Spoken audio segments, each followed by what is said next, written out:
defense in the pick and roll exploits any passing lane that's available to him. Outside, Hill. Uses the glass on the layup. I like the play call. Very solid, making perfect use of the pick to get a great look. Let's check in with our reporter, Allie LaForce. Well, I had a chance to talk with head coach Joe Mazzulla. I asked him specifically about Shai Gilgeous-Alexander and what their defensive game plan is for him, and coach said we have to be active, we have to keep him in front of us, and to try to limit his chances around the rim. Their offense really opens up when he's able to attack the basket. So let's see if the defense is up for the challenge. BA? As always, Allie, we thank you. And there's a whistle. That'll belong to Shai Gilgeous-Alexander. That's his first foul of the game. Personal foul. First team foul. And just over a minute played here to start the game. Tatum, a screen on Hill. Here's Artest. Banked it in off the glass. Artest making his case inside.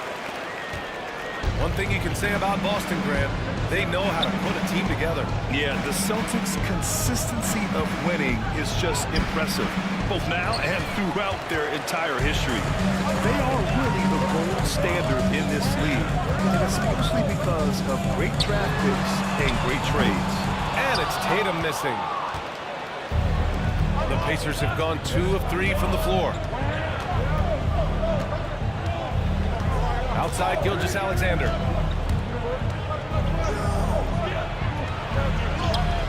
The putback. Great positioning on the putback. That is one of the many things you get from Walton. He's a relentless rebounder. And it's Tatum with the ball for the Boston Celtics. Trailing by 2. There's a screen. Three-pointer. And Walton pulls it down. For Indiana, they've gone 3 of 5 here in the opening quarter. And Mobley throws it down. As good a passing big man as you'll see. Bill Walton spreads the ball out nicely there. Good assist. And Joe Mazzulla calls timeout here. He'll take the opportunity to regroup. This game coming on the heels of their win versus the Cavaliers. You have to respect their ability to stay consistent away from home, keeping their cool and making quality shots. Well, efficiency is critical, and I love how they ran their offense and got quality shots out of their sets.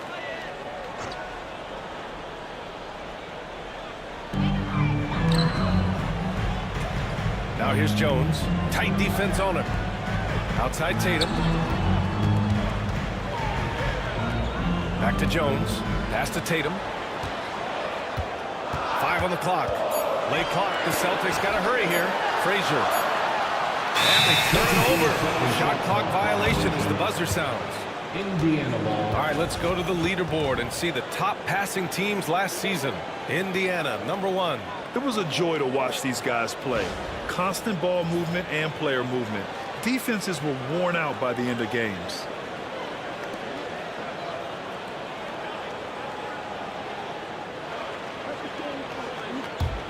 Pacers leading by 4. About 3 minutes gone here in the first quarter. And he gets it to go as they call the foul. He's on his way to the line for one more. And why go away from attacking inside if the D has no answer for you? All right, guys, some stats here. The scoring breakdown for the Pacers. Everything working for them inside so far, guys. Tons of high-quality shots that they're knocking down inside. Yeah, also, you got to appreciate how unselfish they've been. I mean, the ball movement has been impressive, and the assist numbers are off the chart. Walton passes to Gilgeous-Alexander. From deep. Rebounded by Frazier. Celtics trail by 7. Shot to stop the run. And it's good on the layup. Just taking it right to the rim, and no one was there to greet him. Well, this early, they should be showing a lot more energy on defense. It's not there. I think he has to play more conservative from this point on. I mean, that's 2 fouls already. Westbrook, he's checked in for Boston. For the Celtics, number 0, Russell Westbrook. Just over 3.5 minutes gone here in the first. Pass to Mobley. Back to Hill. Gilgeous-Alexander against Westbrook. 5 to shoot. Left side, Gilgeous-Alexander. That won't fall. He's just 2 of 5 in this one. Boston has gone 0 for 2 from outside. Here's Sampson. Back to Westbrook. Pass to Tatum. Over Gilgeous-Alexander. Tatum can't hit. Clean look from mid-range. Coach will probably want to run that play again. You know, Grant, in interviews, Jason Tatum often seems understated and soft-spoken, but that's just him, isn't it? That's true, B.A. Tatum has a quiet confidence about him. He doesn't feel the need to be loud or act out. He lets his work on the court do all the talking for him. Westbrook, the pass to Sampson. And he can't get that one. Indiana leading by 7. Mobley outside. Pass to Hill. Oh, a clear foul there on the missed shot. So he'll get a pair at the line. What do you think of the possibility of the All-Star game changing its format to be USA versus the world, Clark? I would love anything that would help the All-Star game be a little bit more competitive, BA. I love the showmanship. I like the entertainment value, but I want to see some real hooping, too. So if we could do that in whatever format, I'm all for it. Sign me up right now.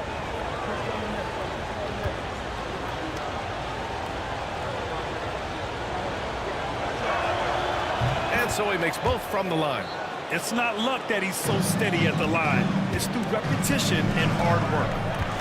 And Joe Mazzulla calls timeout here. He wants a few moments to regroup with his players. And this matchup with the Pacers, their first meeting of the season. This is a team they faced and overcame in last year's playoffs. You're right. They took care of business against them in the conference finals. Now looking to do the same thing tonight. He's checked in for Indiana.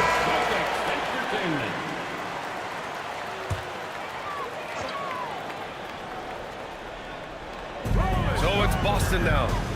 9-point game. Here's Caldwell. And he banks in the layup. And also, there's a really good passer at his position. Great at using his size to see over the defenders and usually makes the right pass.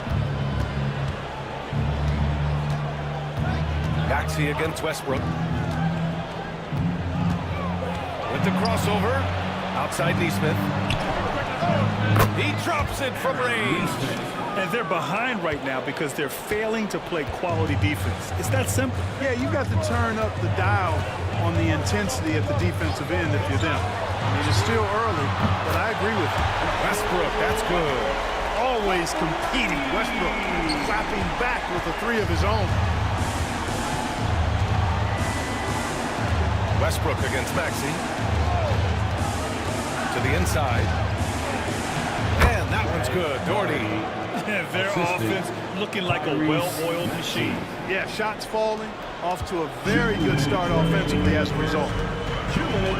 Caldwell passes to Unseld. Here's Caldwell. He's guarded by Hero. Out to the right wing. Back to Randall. For 3, Westbrook. Indiana with a rebound. Pass to Maxey.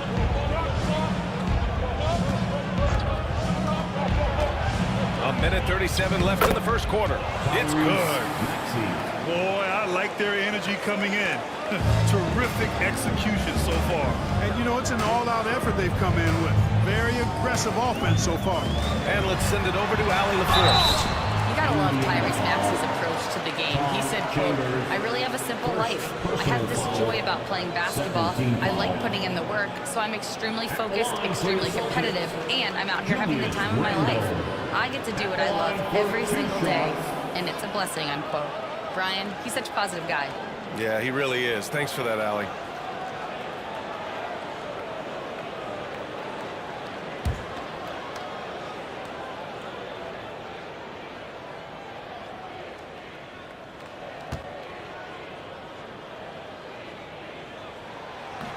And he knocks down the first one. You know, a reliable veteran like Julius Randle is so valuable. He provides a foundation for everyone else to play off of because they know he'll be there to score and help out. He makes it easier for other players to succeed around him.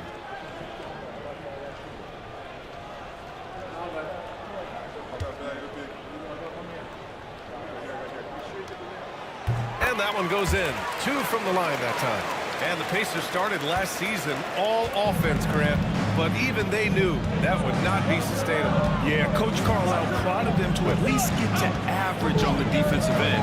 And there's no question they have the tools to do it. Outside Neesmith. Pass to Maxey.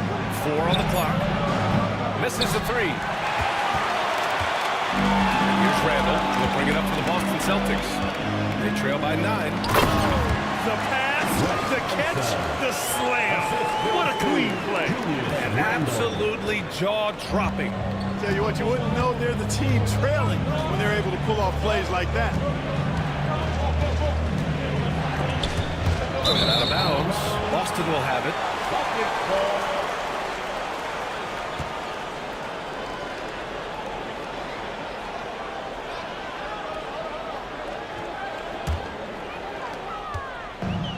Boston has gone 1 of 4 from deep.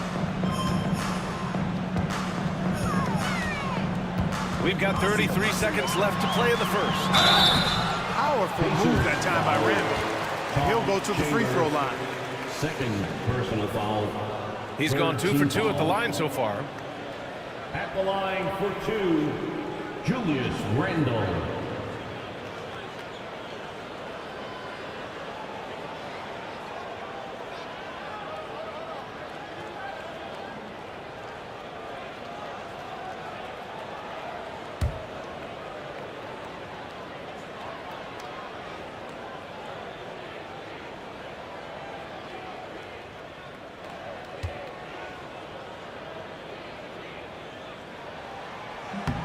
Free throw drops for Randall.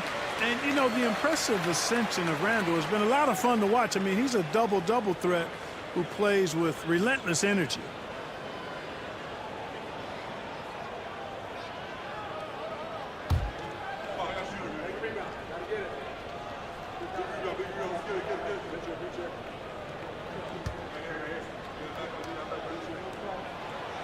And Randall drops them both.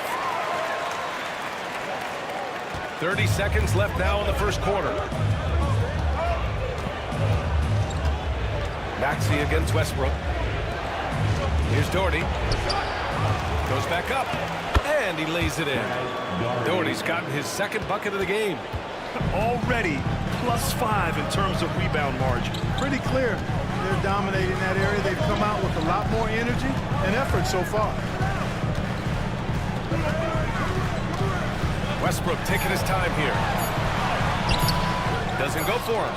And so it's Indiana closing out the quarter with a 7-point lead. Just pounding the painted area. That's helped them build an advantage. And more NBA action on 2K Sports coming your way right after this.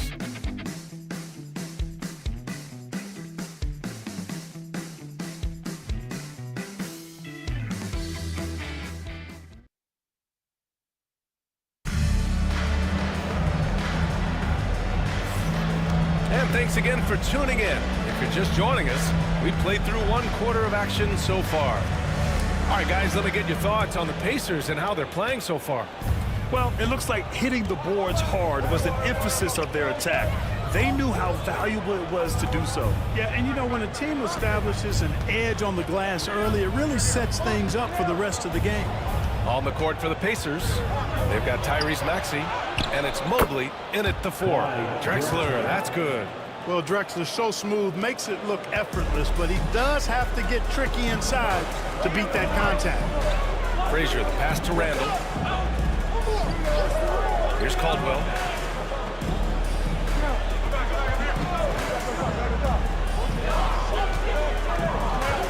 To the paint. Here's Randall. Oh, and Mobley with the block. Yeah, nice timing on the rejection. Mobley showing you how incredible defensively he can be. Here's Hill. Puts the move on. Boston with a rebound. He's as surprised as we are. Most nights that bucket is automatic. Pass to Frazier. Here's Caldwell. Maxey covering. Randall, a screen on Maxey. Shot clock at 6. Caldwell passes to Randall. Here's Walton. Now here's Maxey. Throws it up high. Woo! I just love that alley-oop slam. Defense disorganized. Defense pays. Boy, I tell you what, guys, this is really getting close to being real ugly.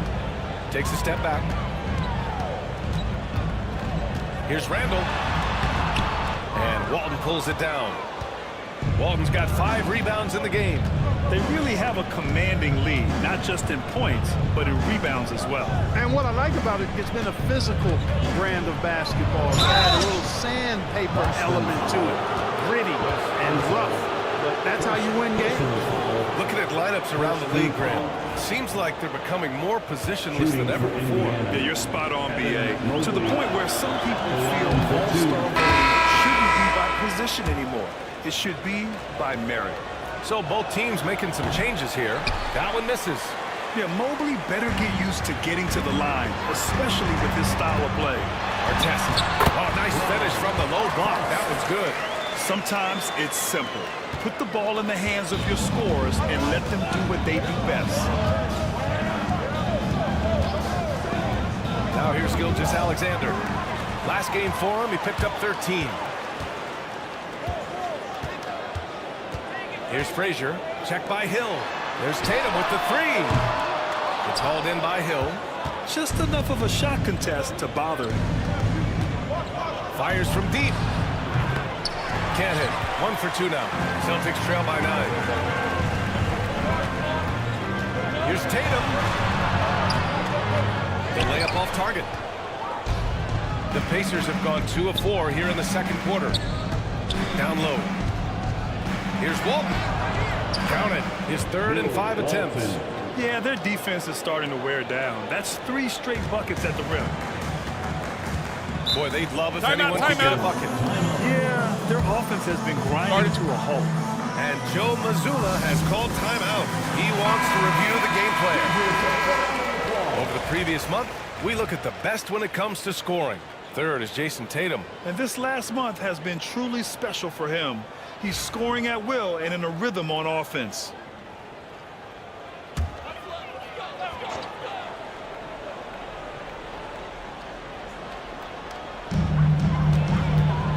Pass to Frazier. Outside Jones. And here's Tatum. Launches it. Indiana with a rebound. Walton's got 6 rebounds now in the game. I'll tell you what, they've rebounded the ball tremendously well. Yeah, you look across the board, it's actually sizing up, shaping up to be a great game. I mean, strong performances throughout, and they've really been strong on the glass. And Shea's playmaking is really exceptional. Highlighted there with the perfect pass. Tatum passes to Jones. Back to Tatum, beyond the arc. Boston again missing. This is a game he'd like to forget. And the worst part is bringing down the whole squad. Pass to Mobley. Here's Drexler.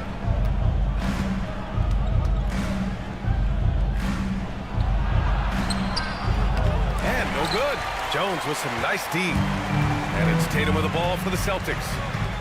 It's a 13-point game. Here he goes. Here's Frazier. Good. Frazier's got his 2nd bucket. When you use it right, the pump fake's as effective a move as there is. Mobley on a screen. And he lobs it up to the rim. And an emphatic jam on the lob.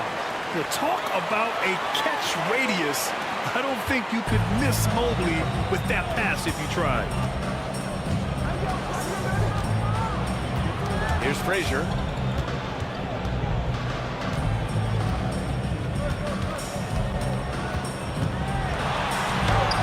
Oh, a beautiful reverse layup.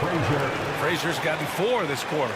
Beautiful reverse, using his body to shield the finish. Nicely done. And we'll have a timeout here called by Rick Carlisle. He wants to make sure everybody's on the same page.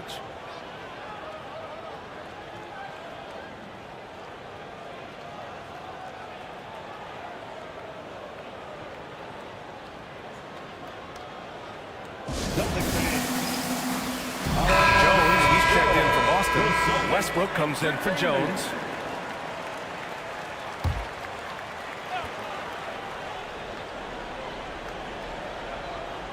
And here's Indiana now. Gilgeous-Alexander from outside. A big triple. Gilgeous-Alexander. Outside, inside, in between, doesn't matter. SGA is lethal. Westbrook, the pass to Sampson. Here's Tatum. Ooh, that's got to feel good. That basket makes him 1 for 8. Tough period. I mean, he's just 1 for 5 in this frame, struggling to get back on track. All right, let's check in with Allie LaForce. Brian, it's great hearing Celtics coach Joe Mazzulla talk shop. He said everybody tries to bring basketball up into offense and defense, but it's one game. Your spacing, decision-making, and shot selection set up your defense. That transition happens so fast, so the game is constantly changing. It's all connected, Brian. No question. Thanks, Allie. Good stuff there. And he's going to the line for 2. The official saw contact while he was going up. Love this intensity from Hero. I mean, he's willing to get physical there inside. Indiana shooting their 6th and 7th free throw shots in the game. Guys, that says a lot about the poise of this team. I mean, they've been so calm, cool, and consistent at the stripe this year. I mean, that's impressive. The 3, Westbrook. Count it. 2 for 4 from the field now. That was a bomb. Wow. Westbrook broke out the tape measurer there. Gilgeous-Alexander passes to Doherty. Back to Gilgeous-Alexander. They set the pick. To the middle. And that one's good. Doherty's got 6. And once more this half, they find a way to get great position inside. Pass to Unseld. Inside. And a strong finish with 2 hands. Oh, yeah, that'll do it. Wow, an emphatic 2-handed slam. I tell you what, if he's got a few more of those in him, this lead will really start shrinking. Hero against Westbrook. Down low. Here's Doherty. Good efficiency. He's drained 4 out of 5. Going to work down low. Doherty knows his team expects him to attack on the block. That's just what he's doing. Pass to Unseld. Westbrook outside. 51 seconds left to play in the first half. The shot that time not on target. And right now, they're +8 in the rebounding category. That's helping them run away with this. Yeah, double-digit advantage on the scoreboard. They've taken the initiative. They've played, I think, with more purpose so far. Celtics trail by 13.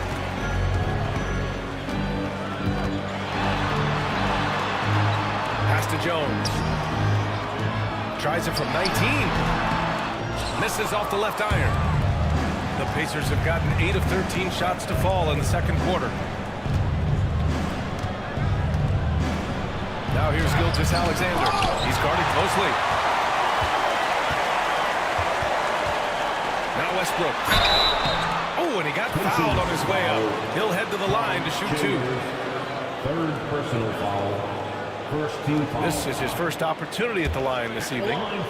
You know, he's been one of those players they've wanted on the line as much as possible this season, especially in close games, guys. And so Westbrook nails both of them.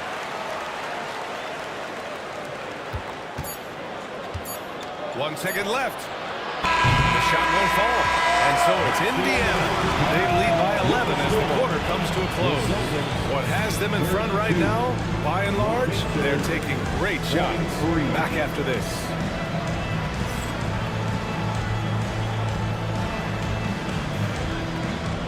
Fans, please direct your attention to center court. And get ready for the...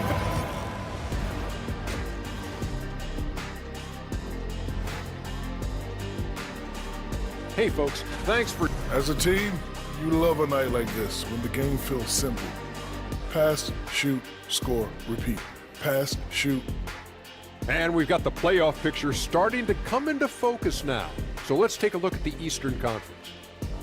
And taking a look at the Pacers, I had them as a top team before the season, and now I'm picking them to make the finals. Tell me I'm wrong. Thanks for joining us.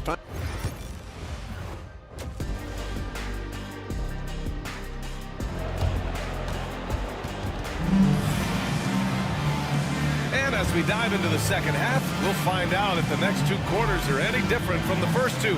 So far, it's been a runaway.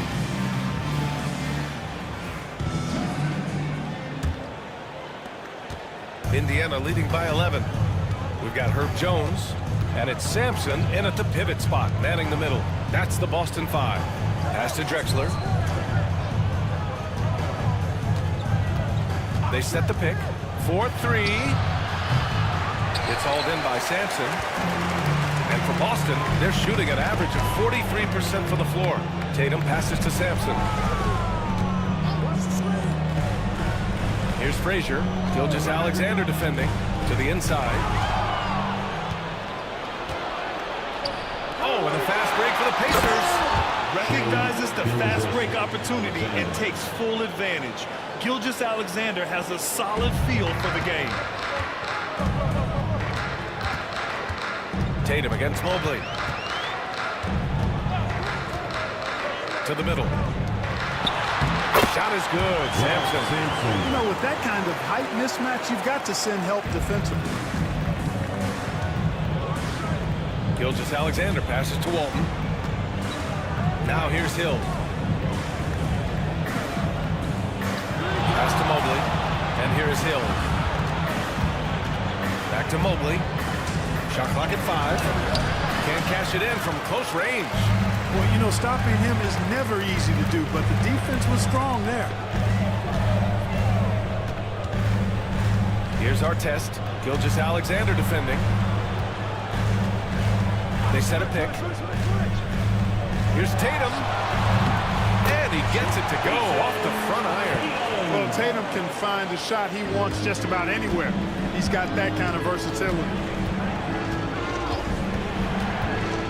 To the paint. Here's Walton.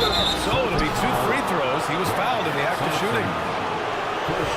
Heady play to stop that easy layup right there. I mean, make him earn it at the line. Yeah, exactly. I mean, free throws are always better than a layup, so I'd agree with you there. First free throw is good. You know, what makes Walton special isn't just his physical gifts, and there are many of those. It's how well he uses those gifts. He's smart with his body and makes moves he knows will be the most impactful. He's an efficient, smart, highly skilled player. He's perfect from the line this time. 2 minutes into the second half of play now. Outside Tatum.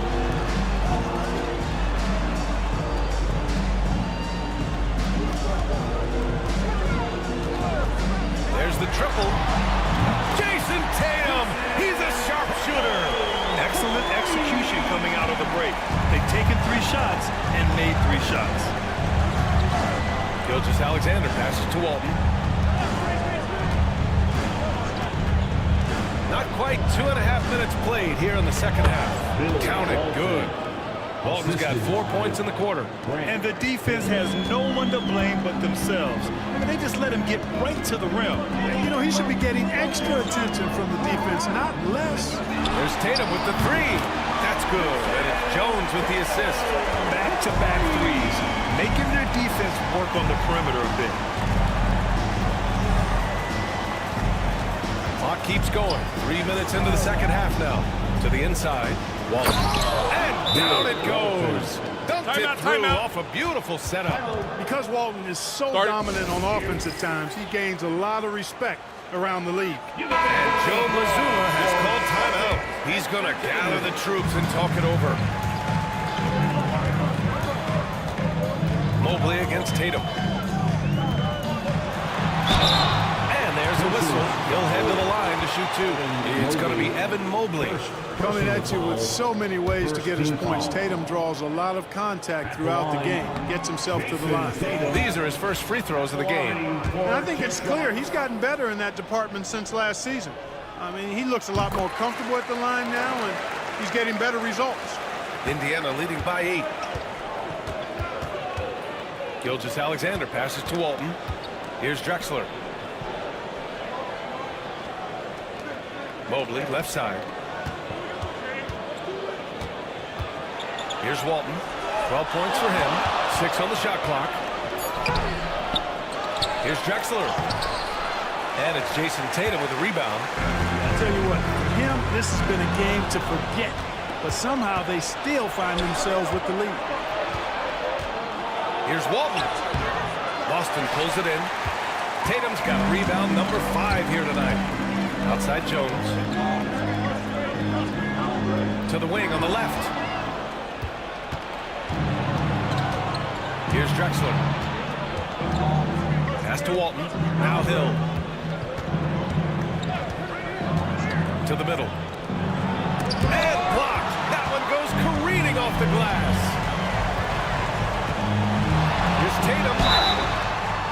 And so he draws the foul, heading to the line to shoot a pair. And let's use this time to have a look at last year's steals leaders. Second is Shai Gilgeous-Alexander. Last year, he was really opportunistic defensively, creating havoc. And some stats here, guys. The scoring breakdown for the Pacers. Well, not content to take what the defense gives them. I mean, they're attacking the gaps and getting the ball inside. You know, we've got to talk about how they've continued to force turnovers and turn those turnovers into points. They came out aggressive, and they've not let up. A new lineup here for Indiana. Pass to Chambers. Hero outside. And yes, it goes. Got a little English on that one. And those jumpers inside the line, I mean, they're layups for a guy like Hero. Tatum passes to Westbrook. Back to Tatum. Lets it go from deep. The rebound by Doherty. Doherty's got his 6th rebound on the night. Inside. Here's Chambers. Good work defensively by Randall. Celtics trail by 8. Caldwell passes to Unseld. And it's flushed down. A nice jam. Big time two-hand slam.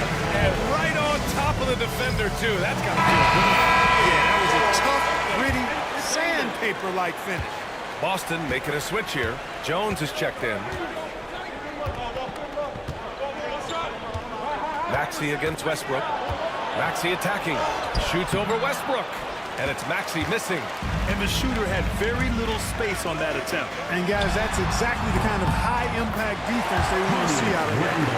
Boy, they're having a good half so far offensively, shooting over 50% from the field now, trying to close the gap.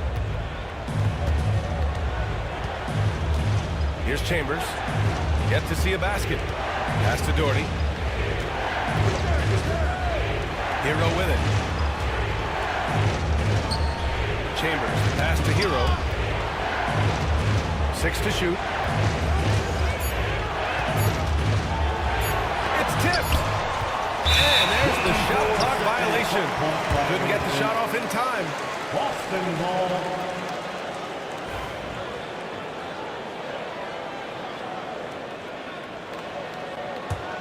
Celtics trail by 4. Pass to Unseld. Here's Caldwell. He's guarded by Hero. Remaining in the third.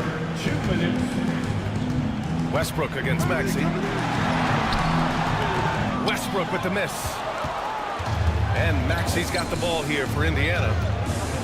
On the attack, Hero. Ooh, a two-handed power slam. Yeah, coming in at full speed. Hero was just too quick. And you watch Tyrese Maxey, Clark. He's so good at creating offense. Yeah, he can get that thing rack to rack and downhill in a heartbeat, BA. In the break and in the pick and roll, he puts tons of pressure on the defense because he's so quick. And he knows how to use angles, too.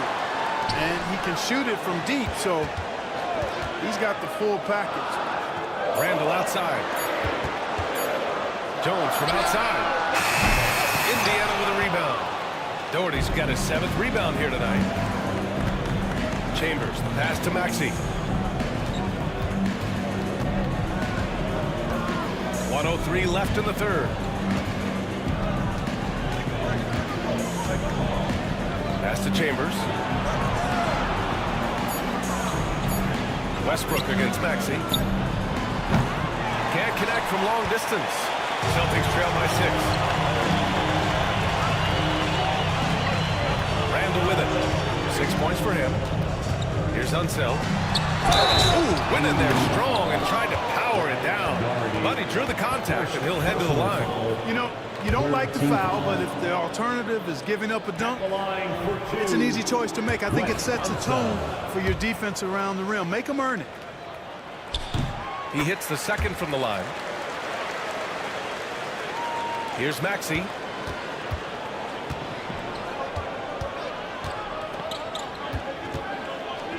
Outside Neesmith. Back to Maxey.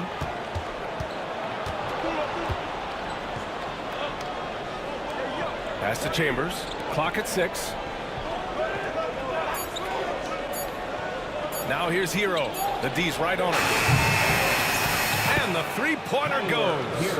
Hero's got 9. And what poise from Hero. Still working at his pace against the clock. Here's Westbrook. Again, the miss by Boston. That's the shot they wanted. It just didn't fall. You know what? That's a confidence shaker for him, though. I mean, that's a shot he expects to make every time. And so it's the Indiana Pacers, up by a healthy 8 points at the end of the period. Appearing in control, but could still use a little more of a push to feel totally comfortable in this one. And a worthy candidate tonight as we take a look at our State Farm assist of the game. And I'll tell you what, this was a no-brainer tonight. Take a look at the precision on this feed. Couldn't place it any better. Served him up. Tasty room service dime right there, boy. With 3 quarters behind us, let's see what this fourth period holds in store. And a look at the 5 for the Pacers to start the fourth quarter. We've got Mobley, and it's Hill in at the 3 slot. It's blocked, and it's going to be out of bounds. Boston will have another. Pacers substitution, number 2, Shai Gilgeous-Alexander.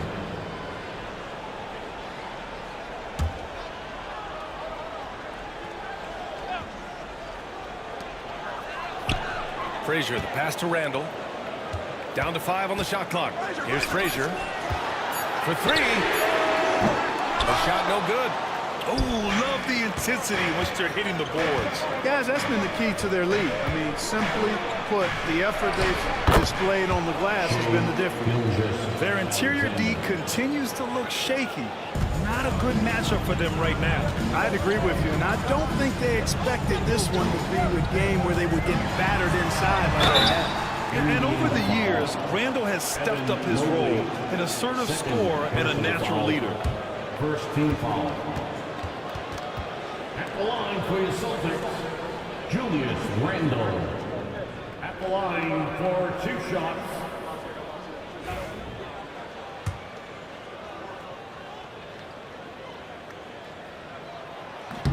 The free throw drops for Randall. Jones, he's checked in for Boston.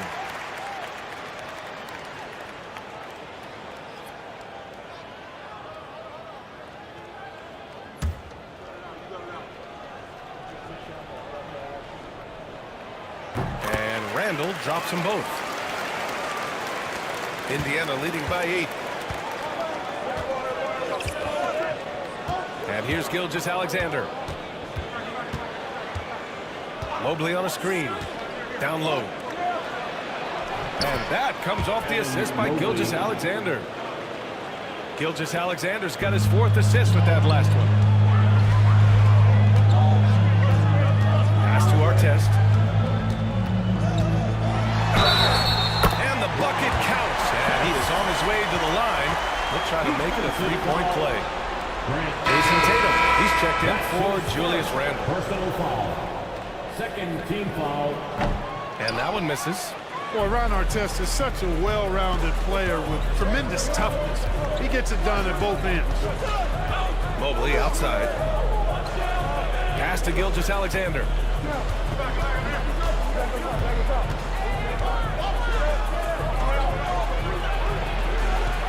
We're just over a minute and a half now into the 4th. Unable to get that one. Here's Tatum. Oh, and a great bucket from Tatum, taking the hit. And Jason Tatum was fearless on that finish. Went right through the contact. Gilgeous-Alexander looking it over.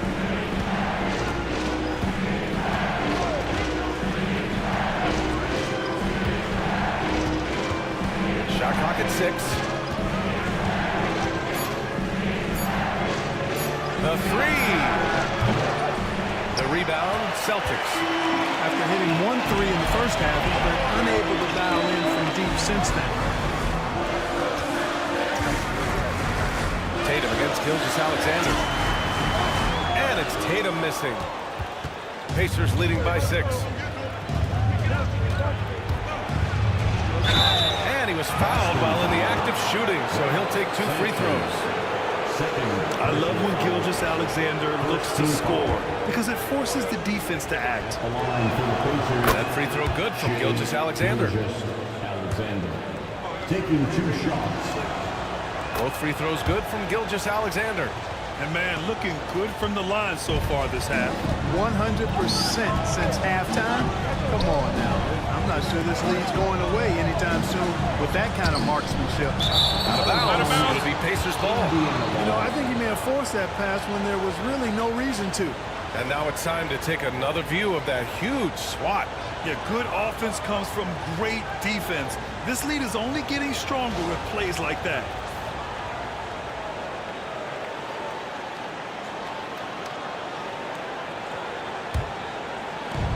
The Pacers have gotten half of their attempts to fall in the 4th. 2 for 4 now.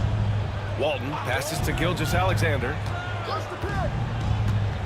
Inside. And denied! He sends it right off the glass. To the inside. Here's Sampson. Good setup. Led him to the rack perfectly for the layup. Using some muscle against that contact that time, Sampson. Not easy to stop in the paint. Pass to Drexler.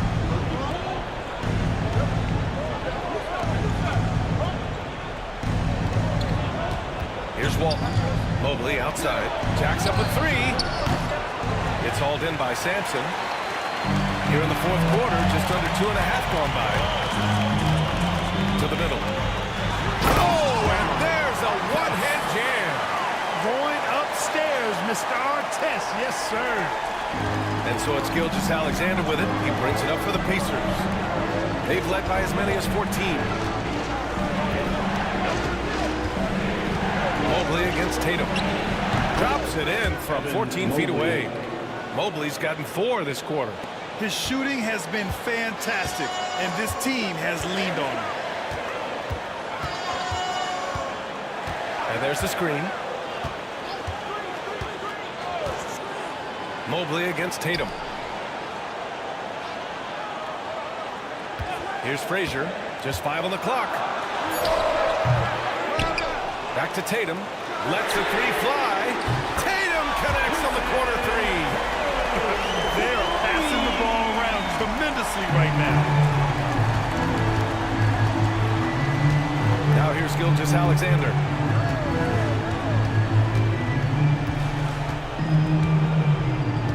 Pass to Hill. Here's Drexler, defended by Jones. Drexler passes to Hill. The 3 is up. Jones grabs the board. Celtics trail by 3. Here's Frazier. Ooh, some solid defense from Gilgeous-Alexander. Indiana's gone 0 for 3 here in the 4th.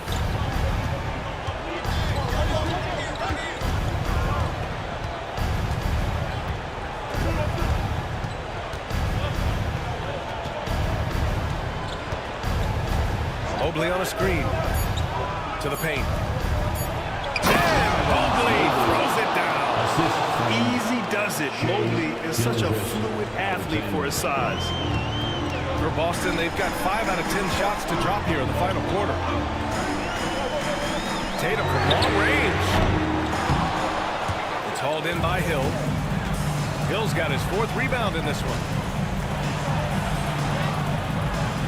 Misses from close range. Boston has gone 1 for 3 in the fourth quarter from range. Jones finds Tatum. Here's Artest. It's a 3-on-3 fast break. Mobley passes to Hill. And he comes up with a bucket. And the Pacers lead by 7. And that is textbook perfect. Guarding the bounce pass. Exactly how you want to throw it. And Joe Mazzulla calls timeout here. No doubt he's going to utilize the opportunity to make sure they're all on the same page here. Boston making a switch here. Westbrook's checked in. Maxey, he's checked in for Indiana. And keeping us updated from the sideline, Allie LaForce. During that last break, I heard Joe Mazzulla as he talked with the team. He told his players, "We are right there, guys. This game is ours. Continue to work hard, and we will win this game." All right, Allie, thanks once again. And we'll have a timeout here called by Rick Carlisle. He wants their game plan to be crystal clear at this point. For Celtics Entertainment. There's a minute 47 left in the fourth quarter here. Pass to Walton. Back to Mobley. Here's Walton. 6 to shoot. Drexler passes to Hill. Oh, sweet move. Boston pulls it in. Tatum inside. Mobley's on him. And it's Tatum missing. Indiana leading by 5. Here's Drexler. He can't hit that time. Jones with some nice D.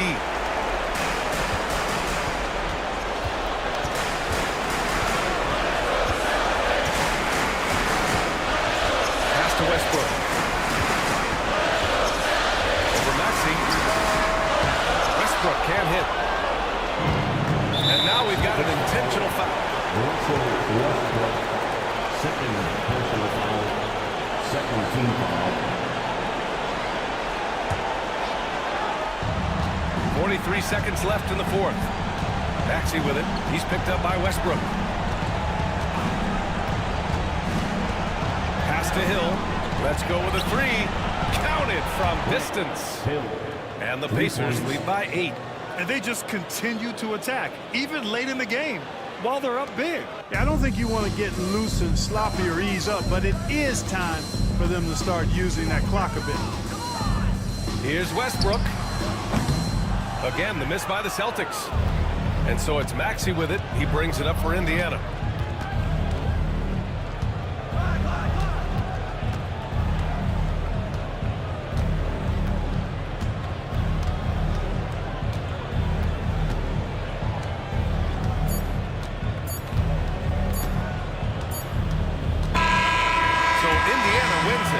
It ends up being a fairly easy road win. Those are so hard to come by. It's never easy to take a game in someone else's building. Well, folks, that's going to do it for now. For Grant Hill, Allie LaForce, and Clark Kellogg, this is Brian Anderson thanking you all for tuning in tonight.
And the Cavaliers already with a focused look on their faces as they are...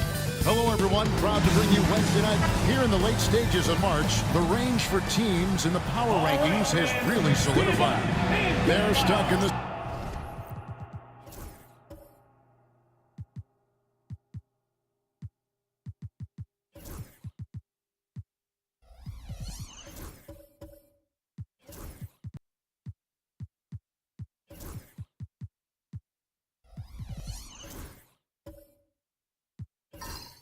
same spot, but still a top 10 team.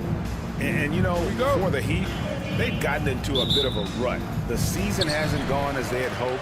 You just get the feeling that they're somewhat discouraged right now, and that has them with an inability to break through. So with Divac sitting on the bench, this is who Eric Spoelstra has on the floor. They've got Robinson. Tony Parker is out there with Maxwell. Then there's Cummings, and it's Dantley in at the small forward. And for Cleveland, we've got Suggs. He's out there with Lou Dort. And it's Gilmore in at the center, locking down the middle. Parker finds Robinson. Gilmore grabs the miss. Here's Rice. Here's Smith. Plays it up and banks it in. He's become a dependable offensive rebounder. Smith is someone you gotta keep a body on. And Doris, the Cavs had a very successful 23-24 season. 47 wins and the number 4 seed in the East. And Kevin winning a playoff series, their first one without LeBron James since 1993. Most of the players on the floor weren't even alive back then. Incredible to think of it in that context. I love the show of force there from Robinson. When he's deep inside, it is clear for takeoff. Suggs with a screen for Dort. Back to Suggs. Parker with the steal. One-on-one here. Here's Maxwell. No good on that one. Nice defense from Dort. For Cleveland, they come into this one following a loss to the Boston Celtics. Well, I felt like they were never on the same page defensively in that one. Gave up way too many easy shots. You cannot allow your opponent to shoot that high a percentage. That is going to get you beat night after night. And not the most common call you'll see in the NBA, but hard to argue that pick wasn't illegal. It is really difficult to get your feet completely set, to stay completely still. It's almost surprising to me that it isn't called more often. I mean, if the defender is going to play off like that, then you know what's going to happen. There are going to be points put on the board. Back to Suggs. Here's the screen.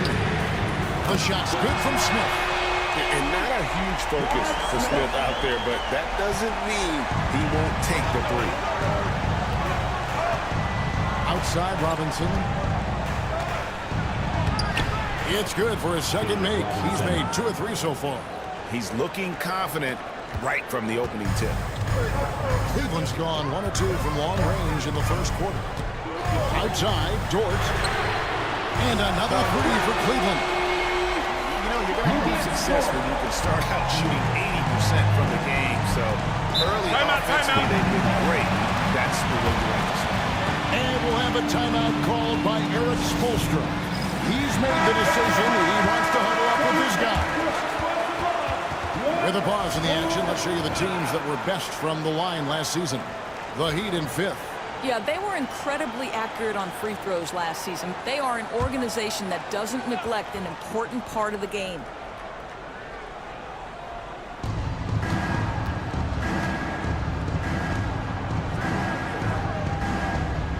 Now, here is Robinson.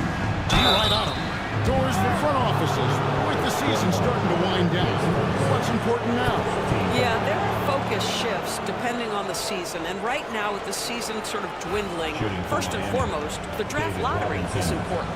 The draft will occur over the course of the summer. So talent evaluation of those all-important college kids, the European players, but also you're evaluating your roster. What has worked? What do we need to change? There is always so much to look at if you are trying to put a team together. Smith with a screen on Parker. Suggs kicks to Smith. Oh, and the dunk by Smith. And no fear of where the D was on that one. Smith going right to the basket. Nice angle on that replay with the AT&T 5G Slam Cam.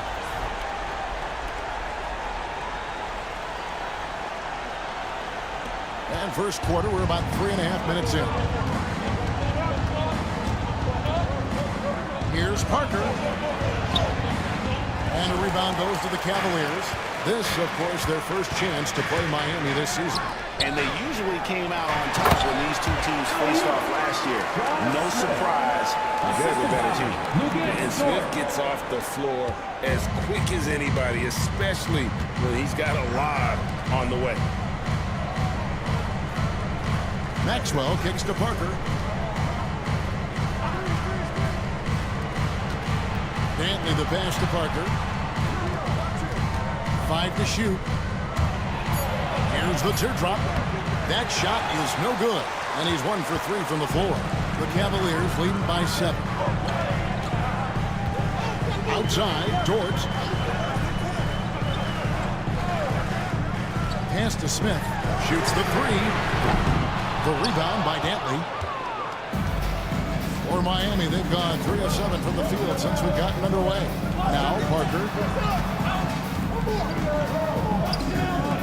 Right side Robinson. And the layup is good. And it's 7 points for Robinson. I love watching Robinson work there in the paint. Possesses that strength and touch around the basket. Parker against Suggs.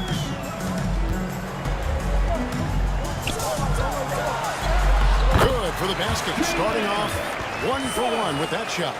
This is as good as it gets for a first quarter in terms of shooting the basketball. Pass to Maxwell. Parker outside. Heat moving the ball around. Low block shot on the way. In deep, Robinson drops it in. Robinson's got 9. Really well done there. Just confident and composed. Never Timeout. And Kenny Atkinson calls timeout here. Looking for a breather.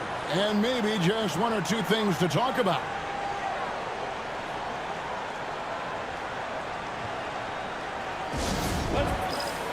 And it's a completely new group for Cleveland. A different look for Miami.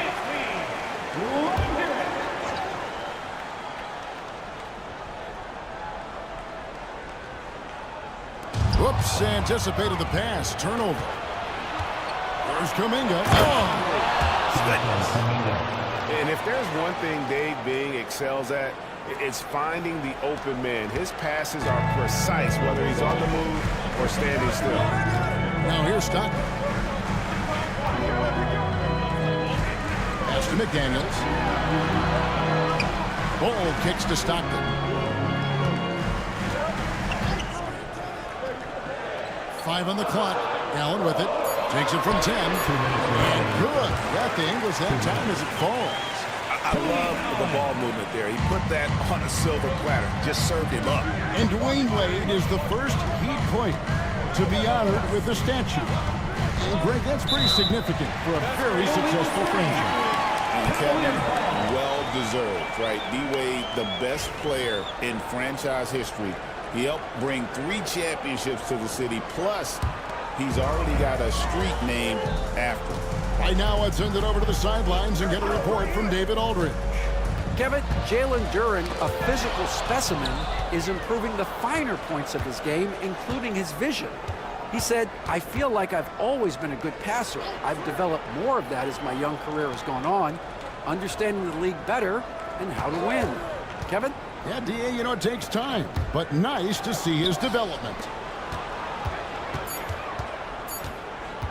Here's Sherman, defended by Allen.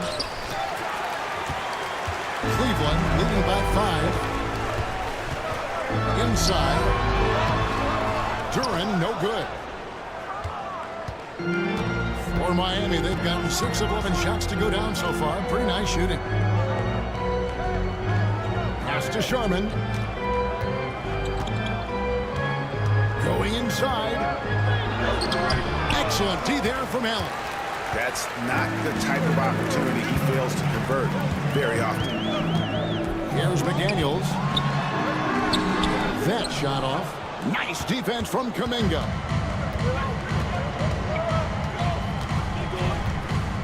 There's 31 seconds left to play here in the first. They set the pick to the paint. Issel gets the bucket. Yeah, 3 consecutive field goals have come right at the rim. The D had better start buckling down. Allen outside.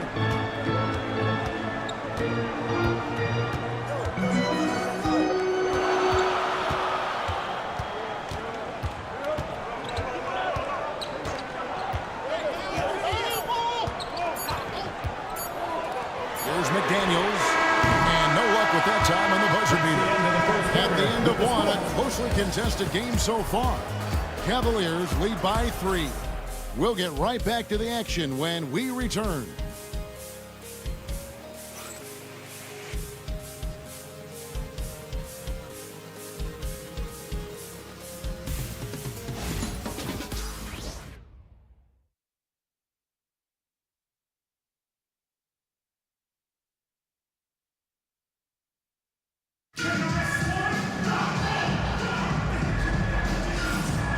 And we hope you're enjoying the game. Both teams tonight keeping things pretty even so far in the scoreboard.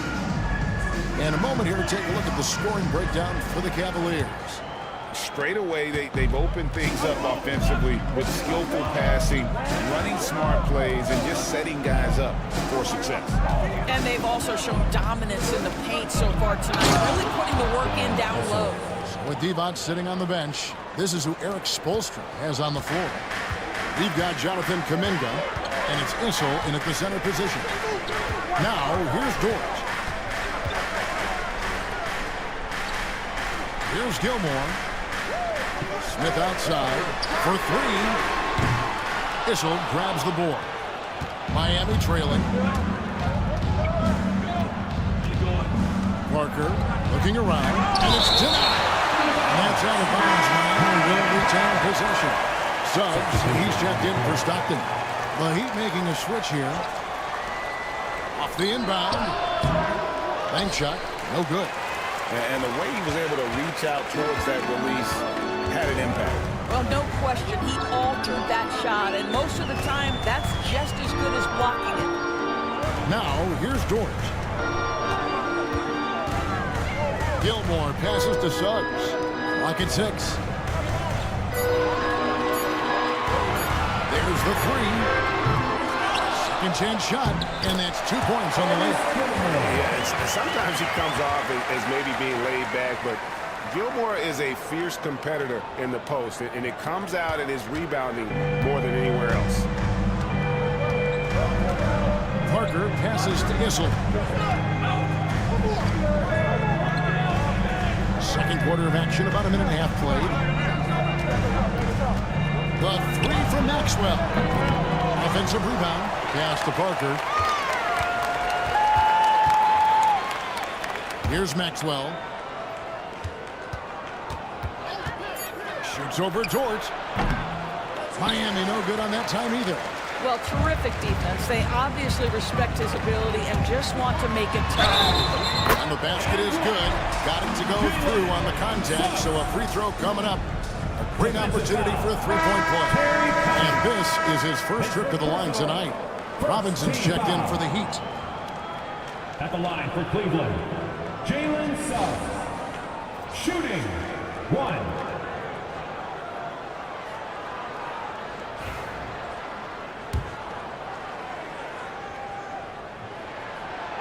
A free throw drops for Suggs. Well, there's a lot of emphasis on three-point shooting, Greg. What's your opinion of that? Well, Kevin, stretching the D isn't just about how far out they have to defend. It's the distance between that and how far in you have to defend. That's why analytics favors shots at the rim and from distance. Now, here's Parker. We saw him with 19 points his last outing. Count the bucket coming off a perfectly placed assist. Parker's got his second basket of the night. Nice pass here to set that basket up.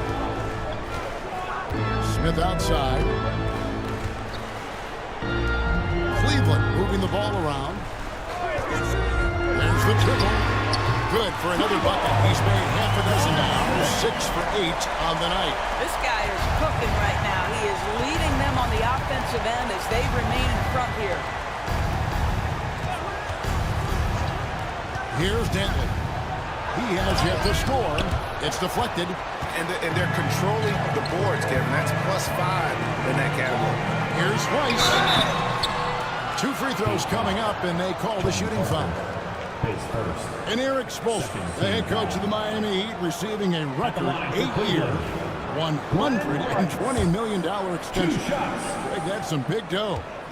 Is it ever? And remains coaching for the only NBA franchise he's ever worked for. Already one of the most tenured head coaches in the association, and that figures to continue for a while. You want to contest this guy's shot, but you absolutely don't want to send him to the line. He will make you pay.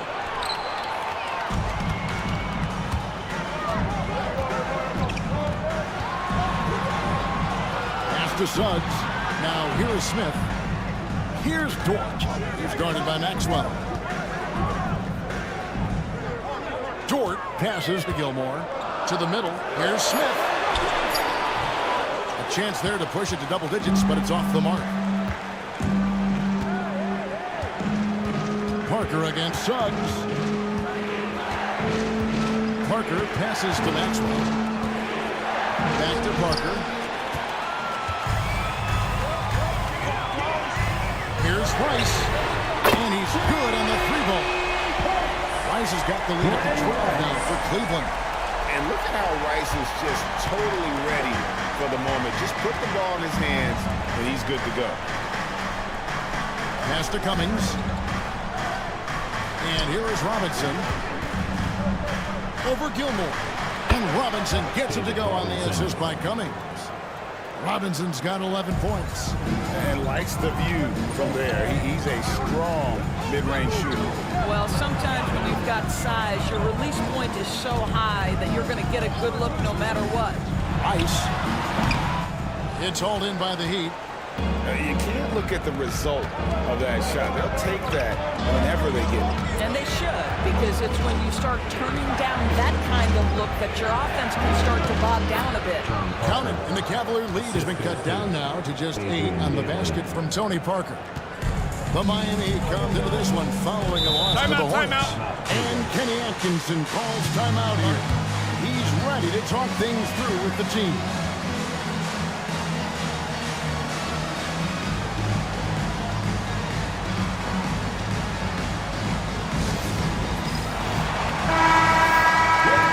To take a look at the teams that really made their opposing teams earn their points a season ago. The Heat third. I mean, they held opponents to so few points that it allowed them to win games even when their offense wasn't clicking.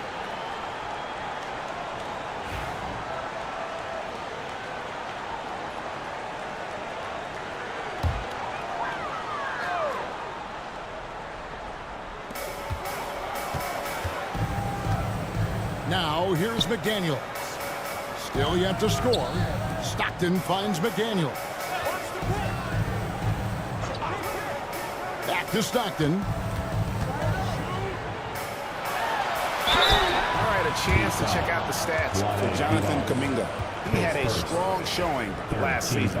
He was around 16 points a game, 4 rebounds, and 2 assists. He's been nothing short of fantastic during that stretch. Offense coming very easily for him. And so much of it, to me, is his ability to read the floor, make the right decision, and then go right after the action he wants. Allen inside, working on Divac. Allen, that's good. Allen's got his second bucket of the game to go. Big miscommunication on defense. He recognizes it and quickly takes advantage. And that's typical of this guy. He's always reading the situation, reacting quickly, and capitalizing. Divac in the post, defended by Duren. Defense that time from Duren. And we take a look at Jalen Duren, big man Greg, who seems to get better each and every season.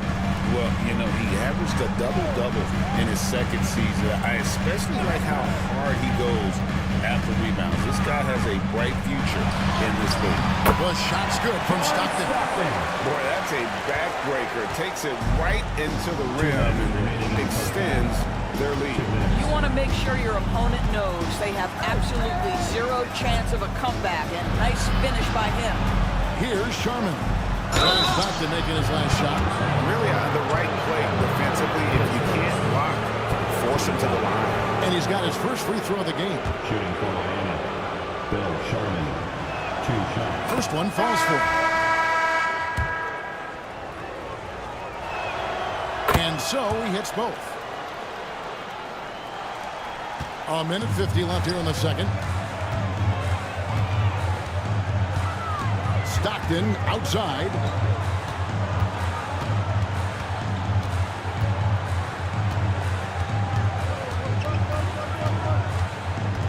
Six to shoot.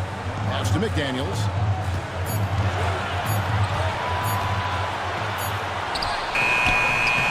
No good that time. Nice defense from Kuminga. To the inside. And he gets the whistle. 2 free throws coming up. That one is on board. It's his first trip to the line. At the line for the Heat, Jonathan Kuminga. 2 shots.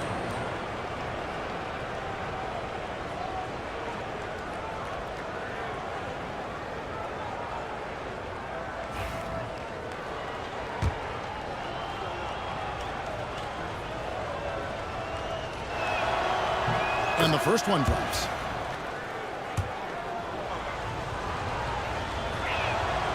And so he makes both from the line. And they're getting to the line a lot in this quarter, guys, and it hasn't been by accident. Stockton kicks to McDaniel.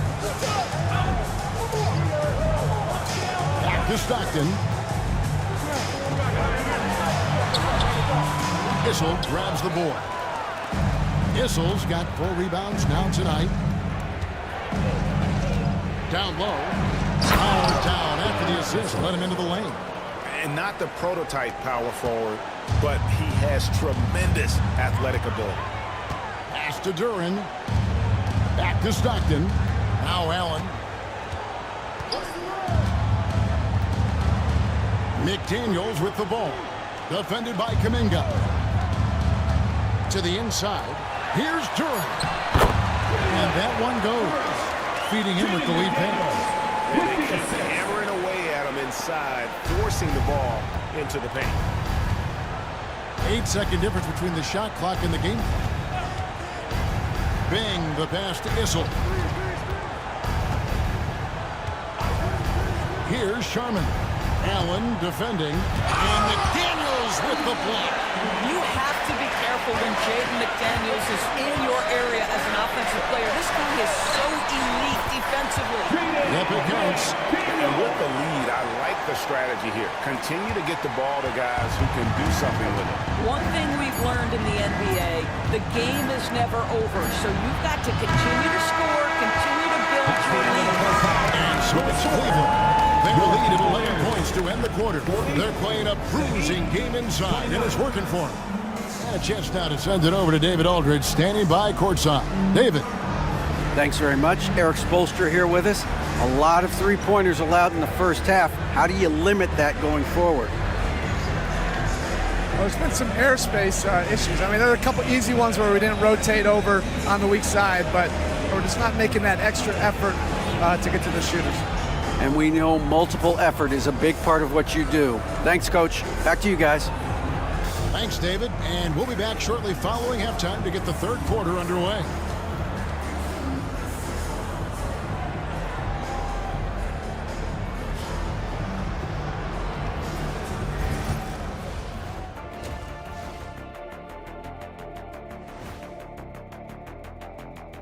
Greetings, Shaq, Kenny, and EJ here as we tip off the show with a look at our midseason Eastern Conference standings. When I look at Miami, they hear the clock. Trying to coast through the season straight into the playoffs? Not how it works, fellas. They don't have the talent to pull that off. The effort has got to be there.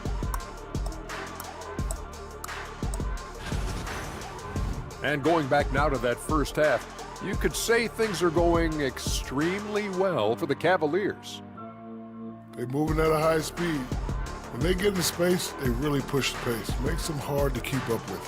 Yeah, several times the defense couldn't get back. That created all sorts of mismatches. And that concludes halftime. Now time to send it over to Kevin Harlan as the game's about to resume.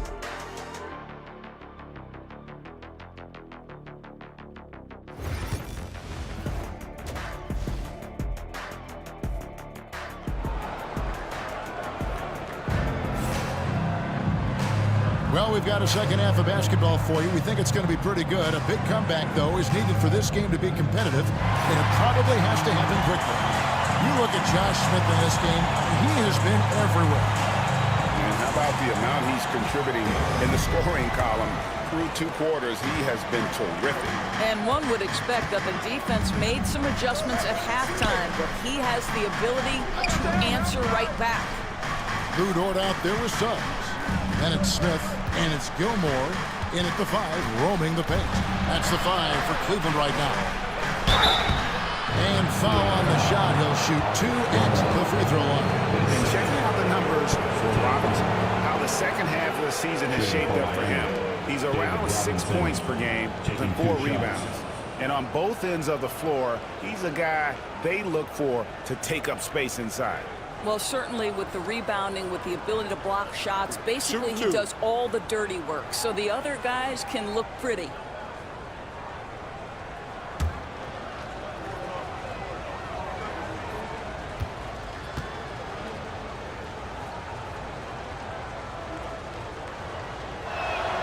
And that one falls for Robinson. Yeah, and Robinson is a franchise-defining talent, a chiseled, powerful center, a remarkable leader.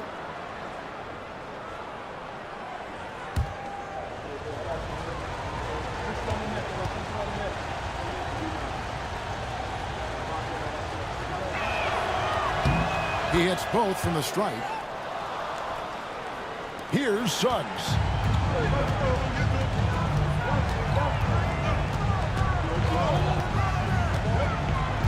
Pass to Smith. And here is Dort, who's guarded by Maxwell. Here's Rice. Fires for 3. Rebound by Tony Parker.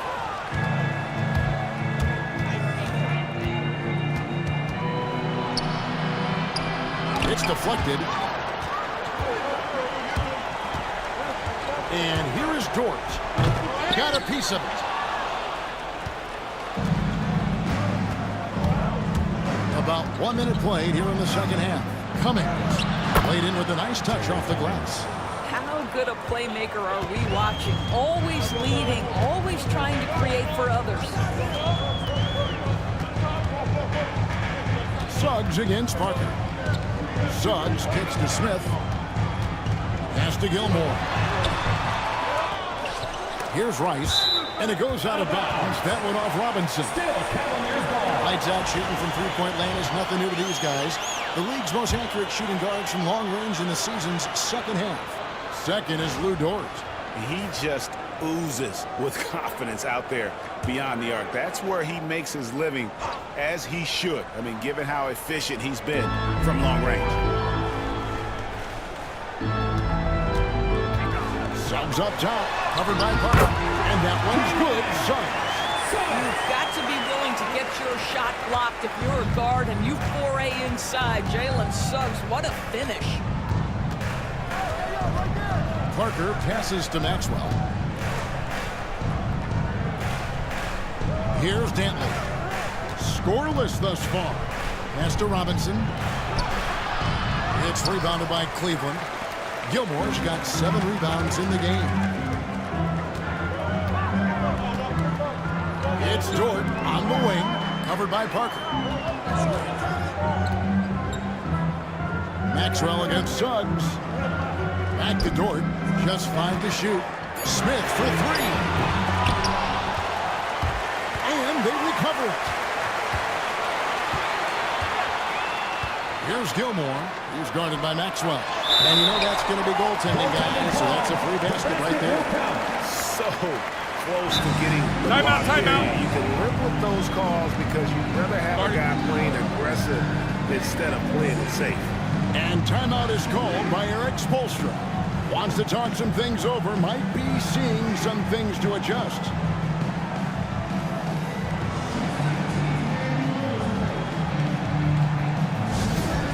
Okay, everyone, let's get up and get down for some team show.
It's time for some T-shirts.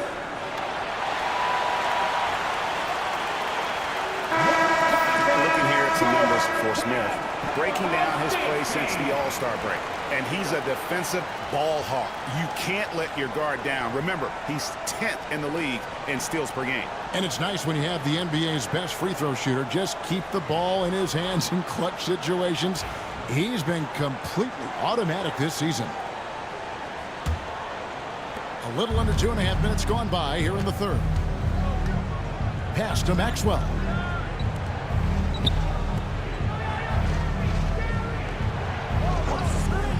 It's Robinson, top of the key. Out of bounds, Cleveland takes possession. Number 44, Dan Essel.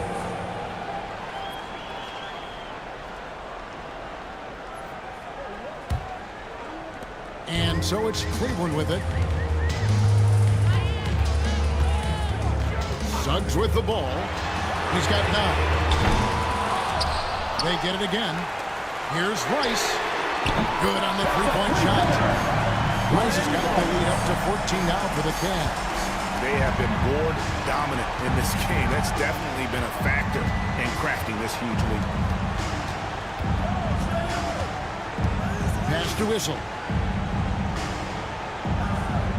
Cummings with the ball. Shot clock at 6. Here's Parker. And contact on the shot, so he'll be shooting free throws here. And Parker's just extremely clever at getting fouls off those kinds of shots. The Heat have been coming through at the charity stripe. They've made 7 of their 8 attempts. And take a look back at last season, and what a season it was for them from the free throw line. 82% as a group. Shooting 2.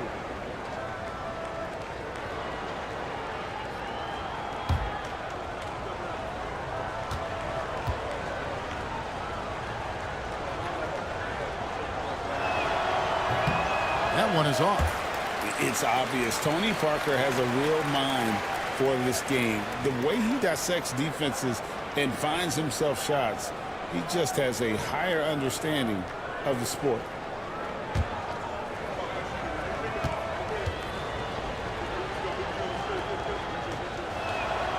And he sinks the second. Third quarter of basketball here, and just a little under 3.5 minutes gone by. Pass to Gilmore. Cavaliers moving the ball around to the paint. Banked in off the glass.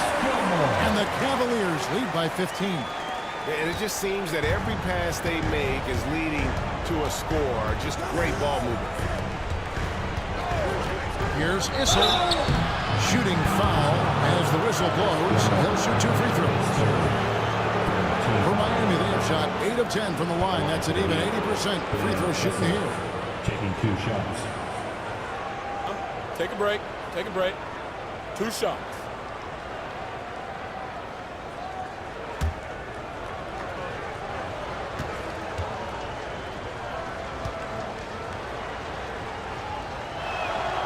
And he knocks down the first one. And the Cavaliers making a change here.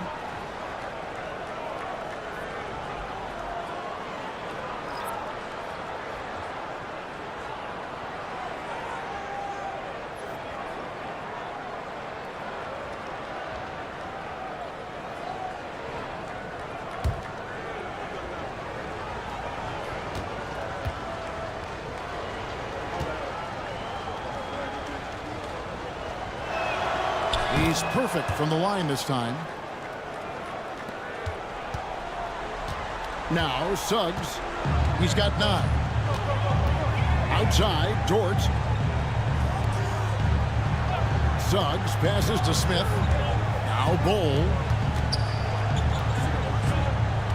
Here's Suggs. And foul on the shot, so he'll get a chance at the line. His second. That one on Parker. Despite his young age, we know Jalen Suggs has proven to be a tremendous leader. His teammates love playing with this guy.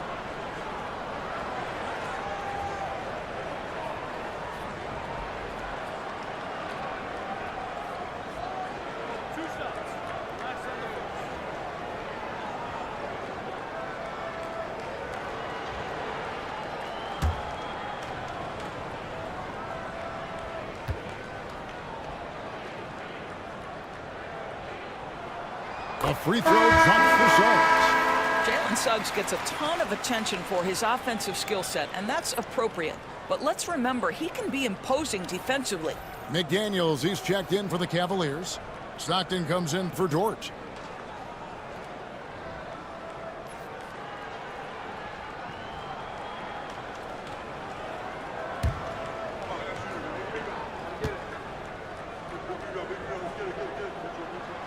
That one falls, so he hits both of them.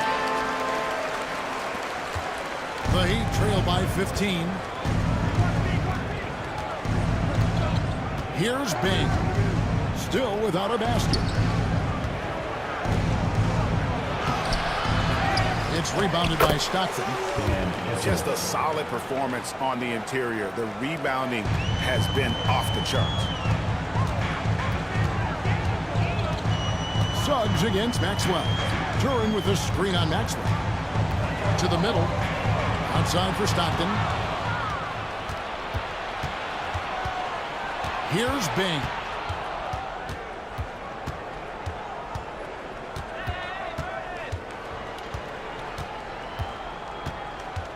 Pass to Maxwell. 6 on the shot clock. The high post shot. Bing can't hit. Listen, simply put, he's got to finish that. It's not like the defender was right on top of him. Kuminga against McDaniel. Here's Bull. It's hauled in by the Heat. Issel's got his 6th rebound on the night. Maxwell against Suggs. Pass to Bing. And stolen by Stockton. Lays it up off the glass. Stockton's got 5 points so far.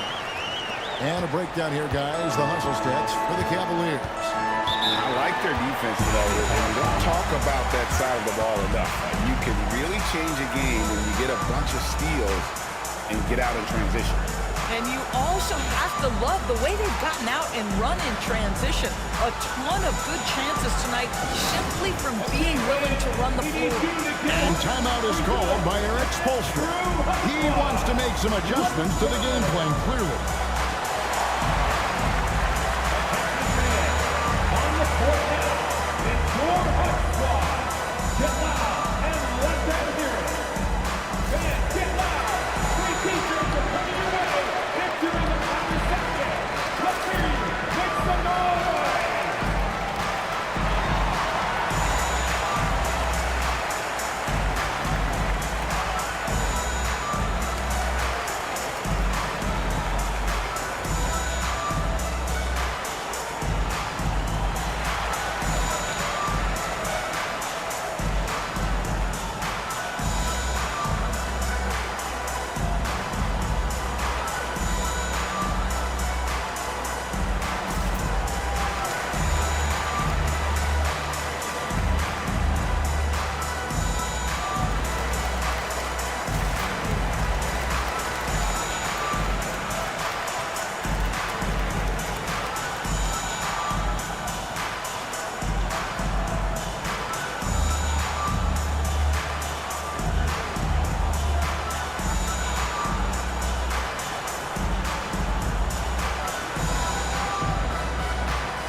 Change here.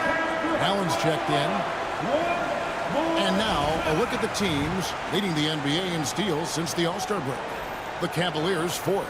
You know, the defense has been frenetic, and it seems like they're gaining momentum as the season wears on. I mean, they're forcing a lot of turnovers.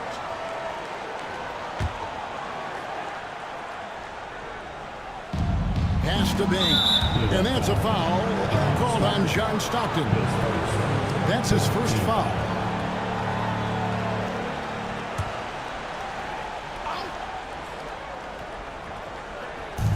Issel passes to Sharman. Here's Bing. He's defended by Stockton. Over to the wing. Shot clock at 6. Here's Bing. Hasn't made one yet. Gets the three-pointer to fall.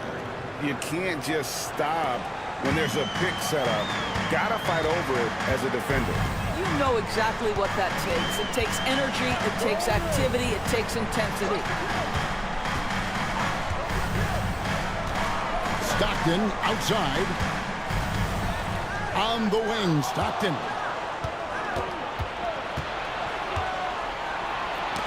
Knocked loose. And a lot of contact on that one, so he'll shoot 2 here. His second, 15 foul. He'll take his 3rd and 4th free throw shots of the game right here. At the line for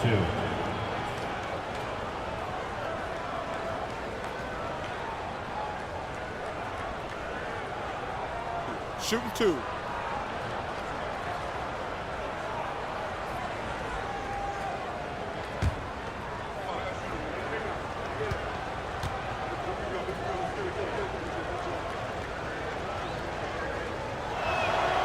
And the first one at the line is good.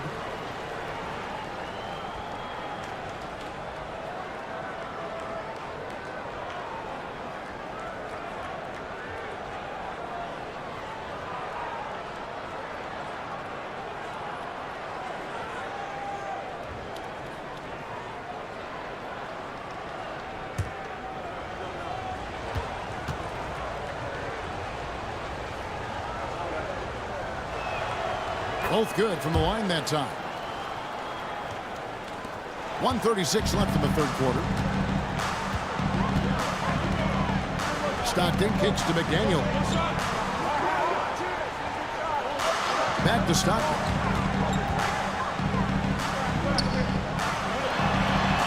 And it's blocked by Divac. It's 3-on-3 on the fast break. And a miss there with a chance to cut the lead to single digits. The Cavaliers lead by 10. Allen outside.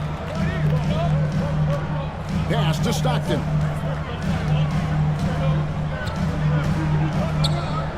.58 seconds left here in the third quarter.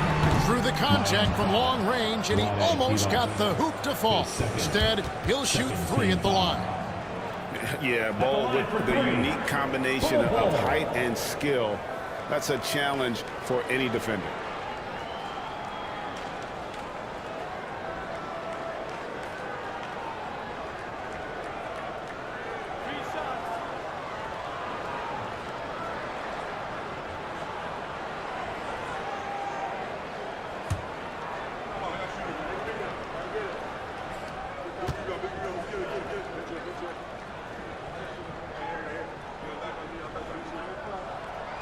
And that one misses. And like his father, Manu, Bowles' combination of size and scoring is very unique. The key for him is just staying healthy.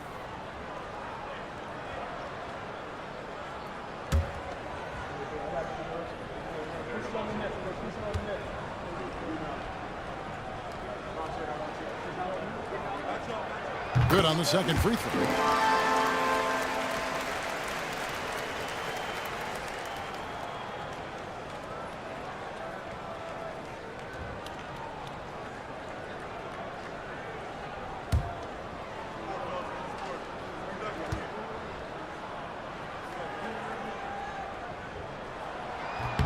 And he nails the third.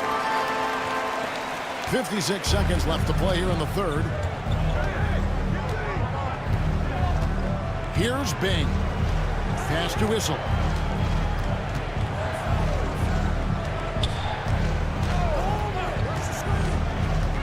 Here's Sharman. Defended by Allen. Sharman hits the bucket. Well, instead of forcing it all the way to the cup, he just goes with that little teardrop. Now, here's McDaniel. Back to Stockton. When you talk about guys who just know how to play the game, Stockton at the top of that list. And this is his second trip to the line in the game. John Stockton.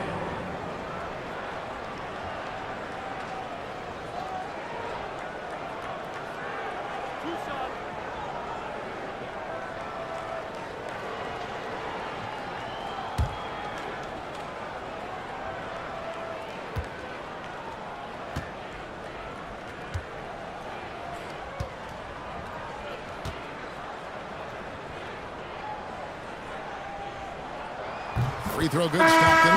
Stockton, just a remarkable point guard. Lights out shooter and an even better distributor. Josh Smith, he's checked in for the Cavaliers. The Heat also with the sub. Robinson's checked in for Vlade Divac.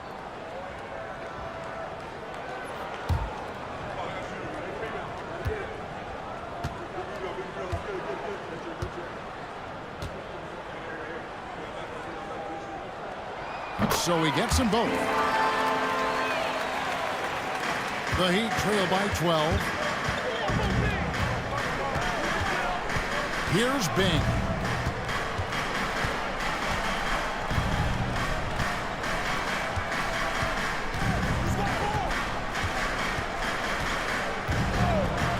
Shot clock at 5. Pass to Robinson. Shoots over Duran. And the last second attempt is not going in for him. Well, through 3 quarters of play, down double digits, it may be difficult to overcome.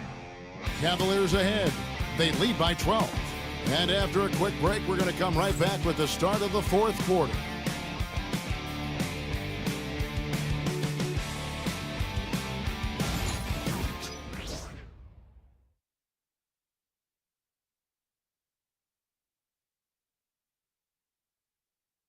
And it's time now to bring you our State Farm assist of the game. And he may not be known as a pass-first guy playing out of a 2-guard spot, but he shows here that he can dole out an assist or 2 when he needs to. Well, having multiple playmakers on the floor makes you a much tougher team to defend.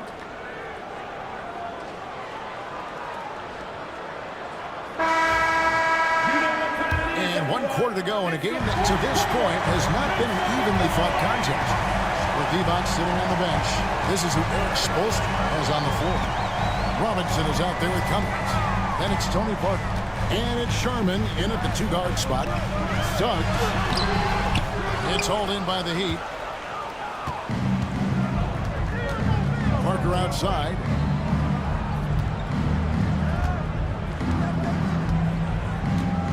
Pass to Robinson. Here's Sherman. He's covered by Suggs. Launches it. A shot by Sherman, no good. The Cavaliers leading by 12. Here's Rice. Here's Smith. And the bucket is good. 3-point play chance here for him. Powered through to finish the play, and Josh Smith just shaking him off. And Miami making a change here. Maxwell's checked in. At the line for your Cavaliers, Josh Smith. 1 shot.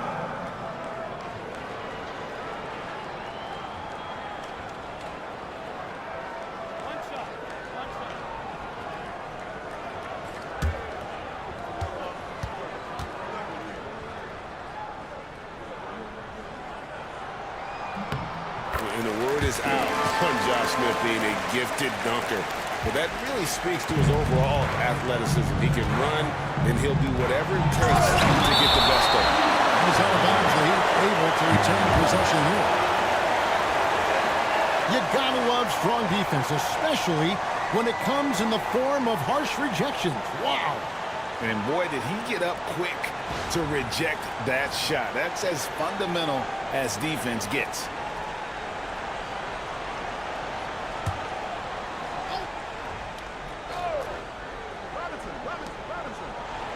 Robinson passes to Dantley.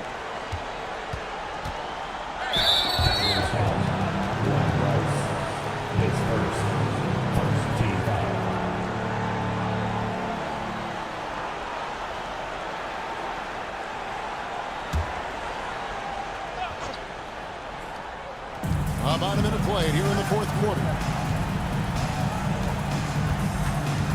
Parker outside. Shot clock at 3.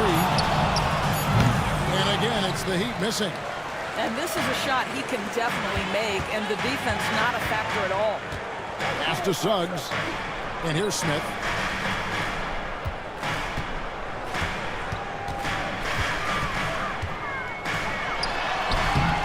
That one misses. The Heat trail by 15. They could use a big shot here to get this offense going. Too many empty possessions. Right now, they need the basket.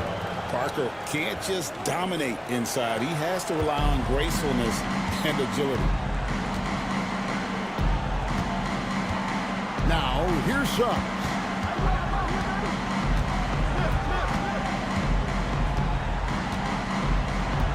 Pass to Smith.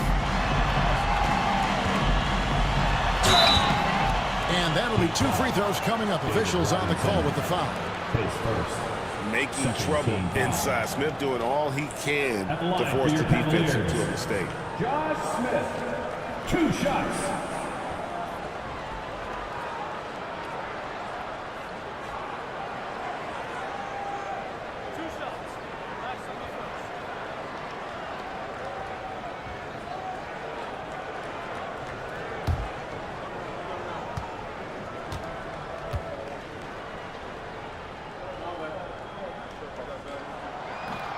He misses the free throw. The NBA has always been a star-driven league, Greg, and that's reflected in team strategies now more than ever before. It is. All over the league, teams now building their systems around their stars, surrounding them with complementary players and running the offense through them as much as possible. And the second free throw, good. And it's Parker with the ball, bringing it up for the Miami Heat. It's a 14-point game. Over to the left wing. And here is Cummings. Makes it off the glass. Well, defensively, to me, you've got to do a better job communicating once the screen comes. Cleveland leading by 12. Suggs with the ball. Pass to Smith from outside the arc. Here's Gilmore. Nice work on the board. He's paying off with the basket. And the Cavaliers lead by 14. And guys, the offensive rebounding really has stood out here this half. All those second chance points are helping them maintain that lead. Here's Rice. Finished off the break. Oh, Jalen Suggs out here making plays, getting his guys involved. The Heat trail by 16. Pass to Divac. Rebound by Smith. Smith's got his 6th rebound on the night. Outside, Dort. Smith the pass to Suggs. They set the screen. Down to 5 on the shot clock.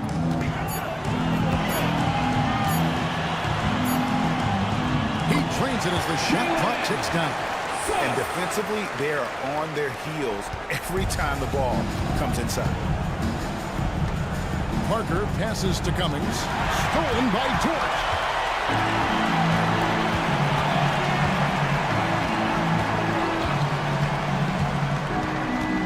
Pass to Gilmore. It's stolen by Divac. Suggs against Parker.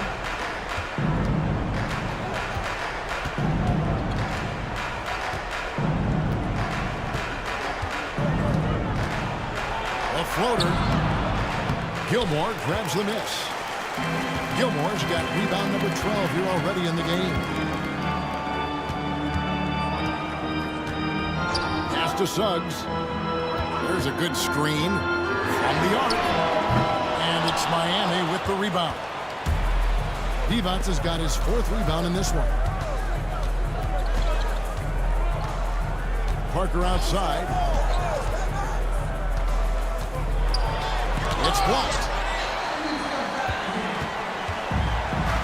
Now George. Pass to Suggs. Smith with it. Here's Dort. The rebound by Dantley. The Heat trail by 18. They've been looking out of sync offensively. Their offense has ground to a standstill. +8 in the rebound differential. One more reason why they're in control.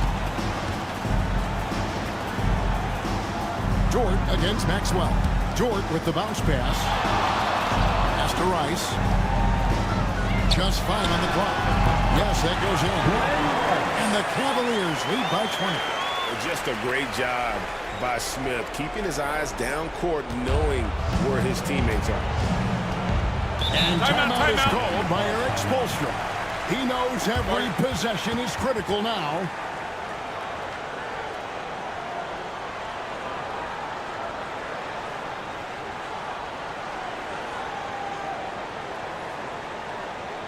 Let's give it up for your Cavs powerhouse dance team.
player of the game.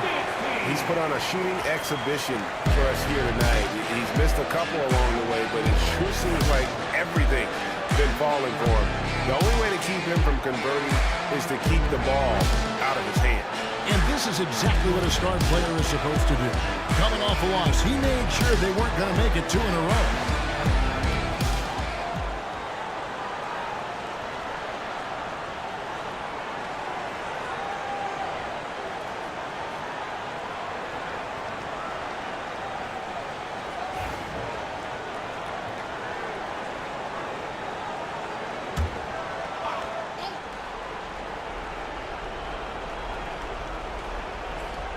Here's Maxwell. Here's Dantley. Shot to stop the run. He lays it in. I tell you, he has some impressive moves in his repertoire. That's as good as it gets, but just one of many. 2 minutes remaining in the game. Suggs dishes to Smith. Here's Rice. Back to Smith. And it's Smith finishing it off. Relentless in their approach, even with the game firmly in hand. This is a textbook example of playing the possession and not the score. This team is doing a great job continuing to execute.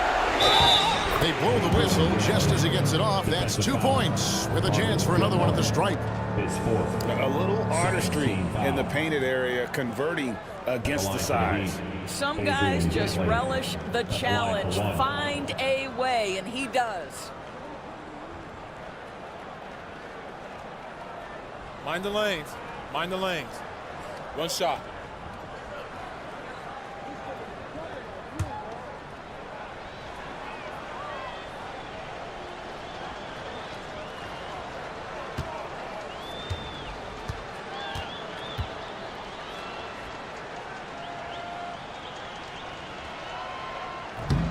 And the free throw, no good.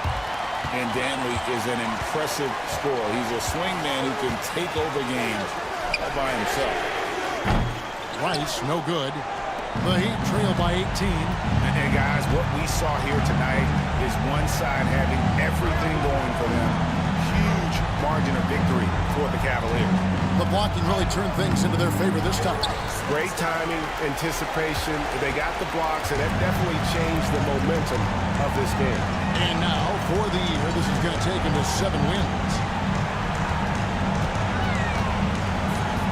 Now, here's Suggs.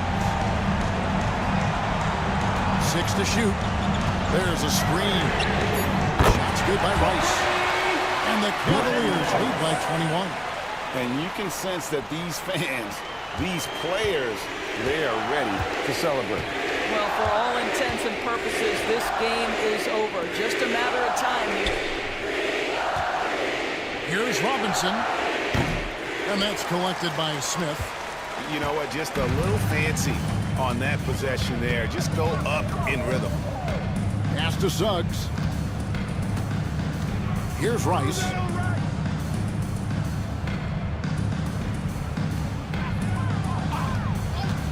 For the three. Another 3 for Cleveland. Finishing strong. This is how you want to close things out. No question. They've got hot at exactly the right time. Clutch play on a team level. Here's Bing. He's covered by Suggs. Bing, the pass to Dantley. Now, here is Robinson. That shot off the mark. So we see the Cavaliers taking the win here. This game may not have been the most exciting we've ever seen, but you have to appreciate just what a clinical performance they put on. I know their fans appreciated it, and we saw at times just stretches of excellent defense. Potency from an offensive standpoint as well. They were pretty much dominant. And that's going to do it tonight, folks, for our broadcast. For Greg Anthony, Doris Burke, and David Aldridge, this is Kevin Harlan saying thanks for tuning in. And now, our player of the game.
And going through their pregame warm-ups, trying to get loose and focused. Greetings from 2K Sports. Welcome and Grand Prix.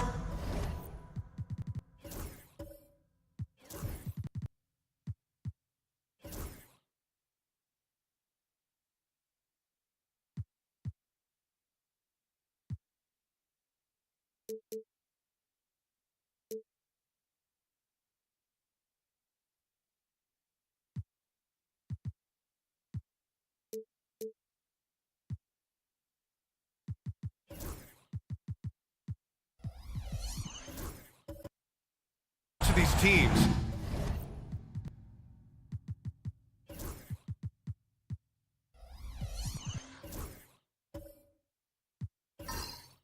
Wins have been tough to come by lately. No doubt. That creates a little bit of added pressure, too.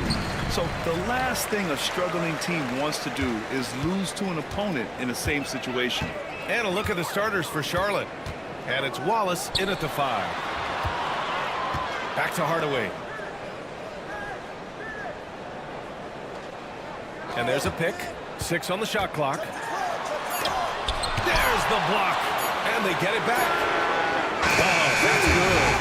Precision shooting off the pass. Love takes no time letting that one go. Over to the left wing. Here's Rodman. Covered by Love. Fires from the wing. And that's good. His first bucket of the game. One of the more skilled offensive players that is on the floor here tonight. Not an easy fella to hold in check. Smith outside. Pass to Malone. Now here's Durant. Fires the 3. McGrady grabs a miss. Here in the first, a little over a minute played so far. A deep 3. Detroit with a rebound. They come into this one following the loss to Atlanta. Hey, they had their chances, but they struggled from the line. It's so hard to win that way on someone else's floor. You cannot afford to do that. When you're in an opponent's building, you got to knock down free throws. That cost them. Well, if the Pistons are going to turn things around, Brett, it needs to start on the defensive end. Yeah, that's part of it, B.A. It's not surprising that they've been in the bottom 5 defensively over the past couple of years, and that's what happens when you pile up a bunch of young players who want to prove themselves, and by proving themselves, it usually starts on the offensive end. We'll see if these guys being together start to take some pride in stopping their opponents. Now here's Hardaway. Outside Durant. Right side Hardaway. Tipped. Here's West. An 11-point game for him in the win against Miami. Sinks it from distance. He's consistent from out there, especially when you give him that kind of room. Now here's Hardaway. Defense is right there. To the middle. It's stolen away. And it's the Hornets on the break. Oh, they get a hand on it. And it's out of bounds. They say it was last touched by Smith. Almost had the steal. You have to love the pressure defense. Yeah, pestering right now, and that's going to pay some dividends. At some point, there's going to be a turnover. And how about that replay? Man, you got to appreciate the hustle on defense. I mean, letting them know up front that he's on the hunt tonight and eager to knock away shots. I love it. Here's McGrady. And another basket for Charlotte. I love this approach. Getting him involved early, and it's already paying off. Well, he's going to just keep going now. That's early confidence for him. Now here's Hardaway. Oh, there's the alley. Oh, here's Love with the jam. That's great connection between teammates as Kevin Love makes himself available as a big target. Wallace outside. Here's McGrady. In the game against Miami, very impressive.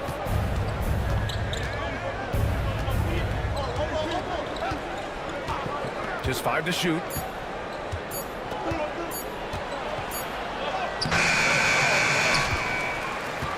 The Pistons leading. Screen by Durant. 3, Hardaway. Rodman with a rebound. Charlotte has gone 1 for 3 from beyond the arc. McGrady, good. Defensively, you have to stay connected to him at all times, or he will bury you. And it's Detroit with the ball. And this is the first season matchup for them against this Hornets team. They really struggled against this team last year, despite having comparable talent. I mean, they got swept in the season series. Hardaway's shot is good. Ooh, how sick was that, guys? I mean, he makes defenders look silly with moves like that. Pass to Rodman. Wallace outside. And he's in the books. Now 1 for 2. 2 teammates connecting right there. Slick feed. The Pistons have gone 4 of 8 and looking in control. And the timeout called here by J.B. Bickerstaff. I think right now he must be looking at some adjustments.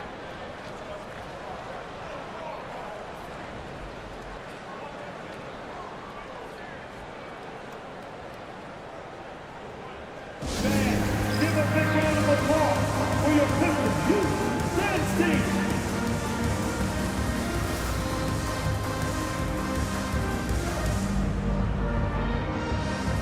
And the Pistons going with a whole new group out there. And these have been the league's best shooters since the All-Star break.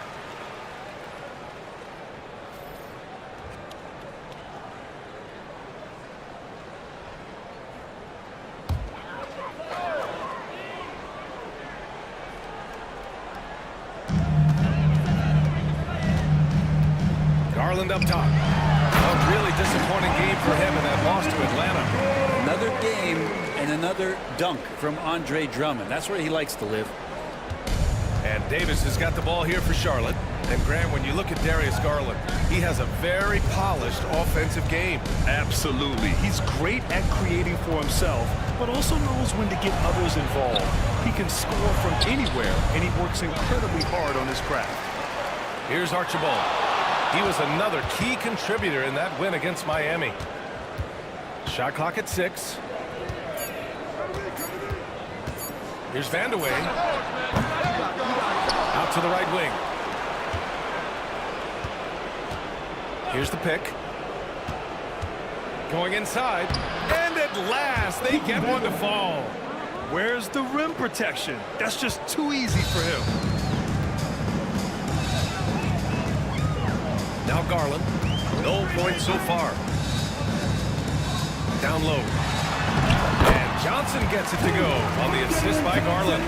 They have no answer defensively inside. Charlotte's gone 2 of 5 from deep. Beal against Davis. Pass to Archibald. He takes it in. Oh, and Johnson with a block. Beal pass to Middleton. Inside. Drummond with the bucket. Very little resistance around the rim right now. That's the 5th straight bucket they've given up in the paint. The Hornets have got half their attempts to go. 6 of 12. Outside Davis.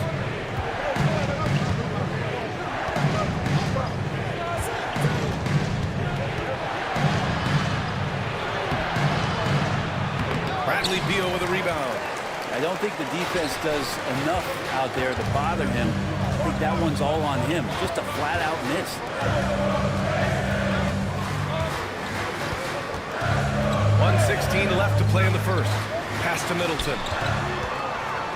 Here's Beal. Checked by Davis. Shot clock at 5. Now here's Beal. He's covered closely. The shot by Drummond, no good.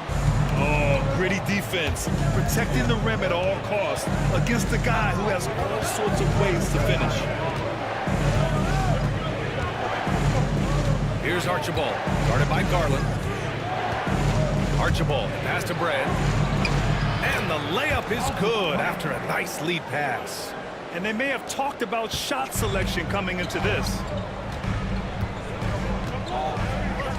Garland feeling it out a bit.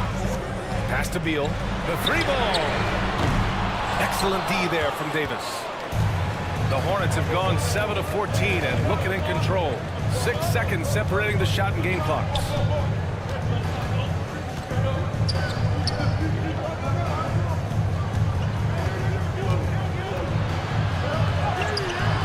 A chance there to take the lead, but a miss. Here's Beal. Oh, plenty of contact on that shot. Officials call the foul, and he'll take 2 free throws now. Detroit shooting their first shots from the stripe in this game. And the first one at the line is good. It's also good, so he hits both free throws. At this point, you might as well go ahead and chalk up the points when he's at the free throw line. Pretty much automatic. Nate Archibald. Tie game in Detroit. Stay with us now as we get set to bring you quarter number 2 after this.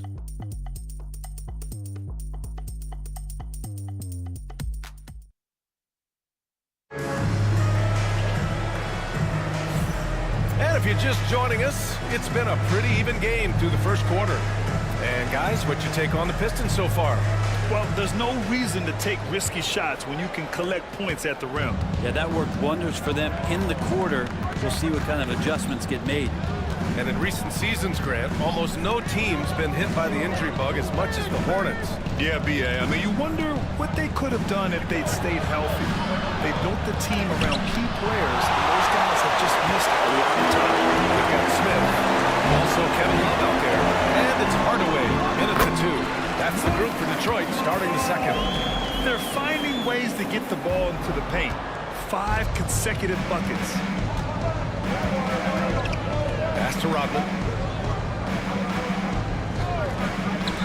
Here's McGrady. And the go-ahead bucket, no good. And he probably thought he was going to bury that one. Garland with the ball. No made baskets yet.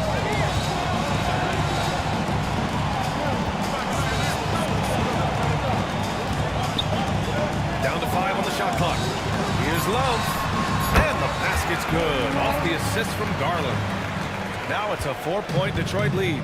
Yeah, Kevin Love in a good rhythm there from the mid-range. Makes the job of the defense a lot harder when he's knocking that down.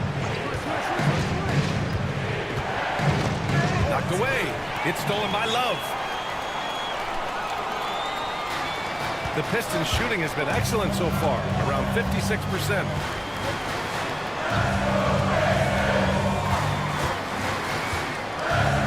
There's a screen. Out to the wing. Just 5 on the clock. With his first shot attempt. And the rebound goes to Charlotte. They're coming off that win against the Heat. What about their offense? It was a well-oiled machine, getting them high-quality looks time and time again. Yeah, in talking with the coaching staff, they said in that game they did a great job of not settling. Keep working the ball around, finding the best look. Let's see if they can keep that up. McGrady, good. And here's Garland.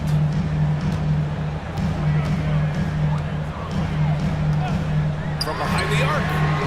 Knocks it down from distance. Garland's gotten himself going with a triple. His first basket of the game. Hornets trail by 5.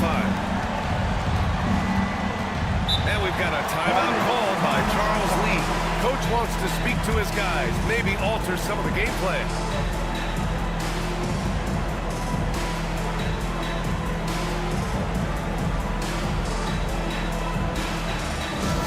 Here we go, fans. Detroit making a change here. Durant's checked in. Looking at the 2K leaderboard. Now that we're into the second half of the season, these are the teams that have been grabbing steals and converting on the other end. Charlotte in 5th. Back half of the year, they've been much more aggressive in creating turnovers, and their offense has really benefited.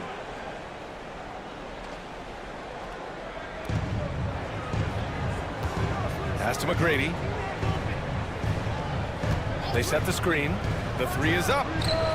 Nails it from three. McGrady's got 5 points now this quarter. Grant, there's a huge difference between talent on paper versus winning. You're right, B.A., and it comes down to coaching, chemistry, and sacrifice. But I think the biggest thing is effort. All things being equal, the team that plays the hardest is going to win. Hardaway, no good. Charlotte has gone 1 of 2 from deep in the second quarter. Wallace with it. Durant's there. That misses. Had a chance to tie it. And from the sideline, let's catch up with Allie. Hey, Brian. Well, Kevin Durant steadily climbing up the top 10 of the all-time scoring list. He said, I've been in the league for half of my life now. It's a blessing to be playing on this platform and doing what I love to do.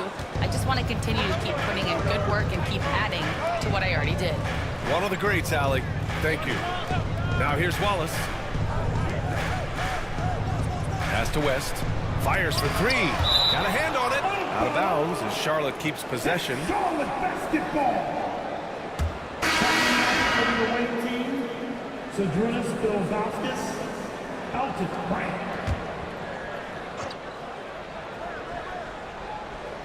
And almost 4 minutes gone in the second quarter of play. McGrady. Oh, that doesn't go on the chance to tie.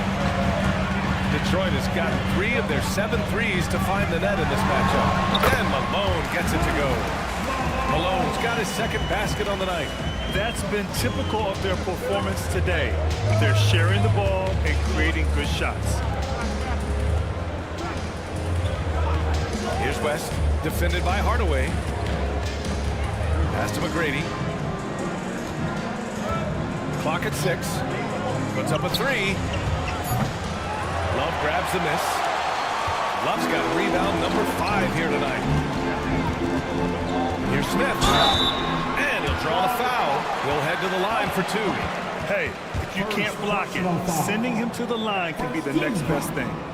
All right, guys, what do you think about the offensive approach we've seen so far for the Pistons? Well, hey, guys, I mean, can we talk about how unselfish they've been? Just racking up the assist numbers, moving it around with great precision. Well, a lot of the players are doing a good job as well of scanning the interior part of the paint. All those inside looks, those are paying off. Drummond's checked in for the Pistons. Middleton comes in for Love. Count it. And you like the balance here, not just falling in love with the 3 ball. The Pistons lead by 4. Drummond with the screen. And there's the lob. And Drummond with the jam. And that's what happens if you don't do your work early. Andre Drummond's going to hurt you like that. And here's Davis. He'll bring it up for Charlotte. And we've got a timeout called by Charles Lee. And we might see some changes. Coach potentially looking to adjust. And some changes here for Detroit. Johnson, he's checked in for Kevin Durant. And it's Beal in for Smith. Substitution for your Pistons. Jalen Johnson, Bradley Beal. Here's West. 5 points in the game. They push it up 4 on 3. Vandeweghe with a rebound. Been a struggle for him tonight, but if they can make this lead hold up, he can just chalk this up as one of those nights. Charlotte, no good that time either. Well, that's the only way to take him out of his comfort zone from that range. Get right up in the jersey, force him off the spot. Outside Hardaway.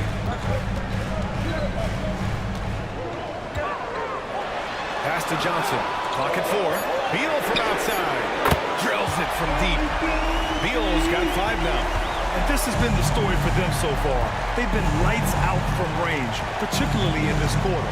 And you watch Jalen Johnson.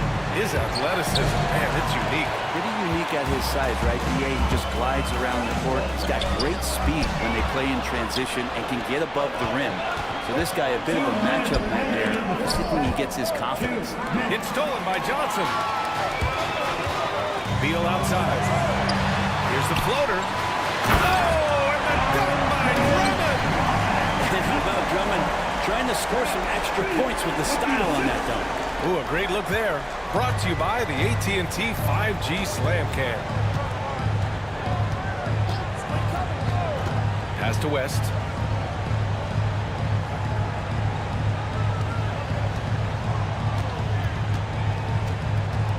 6 to shoot, looking to win the run. Hardaway grabs the board. He's not very hard to defend right now. This is when the defense might step back and let him try to find his range. It's Beal on the wing. Johnson passes to Middleton. Beal outside.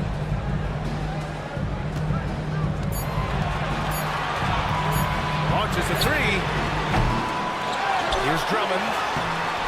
Gets rebounded by Charlotte.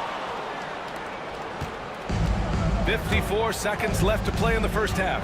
To the inside. All right, Grant, I have to ask you, has there ever been a more intimidating team than the old Bad Boy Pistons? Well, they weren't fancy, but they played hard and they played physical basketball. Every team that faced those Detroit teams knew they were in for a battle. Garland's checked in for Hardaway.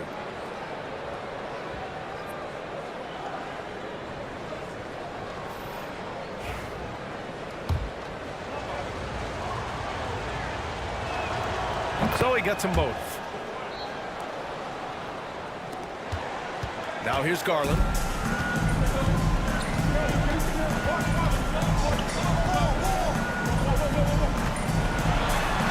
Seconds left to the first half of this one. And the officials whistle a foul on the shot. The bucket is good, and he'll go to the line. Love's checked in for the Pistons. And the Hornets making a change here as well. Wallace is checked in. First trip to the free throw line for him tonight.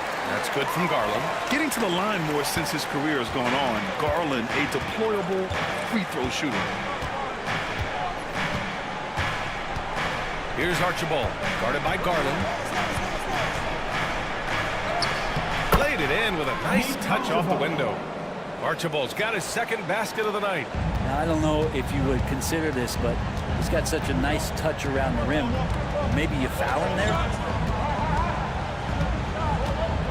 To the left wing. Left side Garland. To the middle. And Johnson gets it to go on the assist by Garland. Johnson's got his second basket. Like a matador. Olay! There was no defense.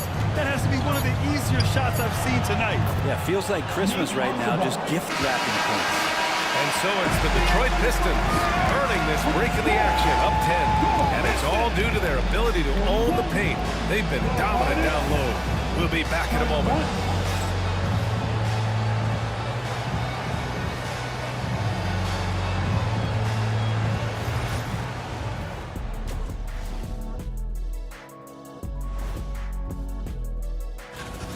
Not a huge deficit on the boards, but enough to where they're giving away possessions, and that adds up, guys. Yeah, if they're playing a comeback, better. And moving on, let's take... And that's it for halftime.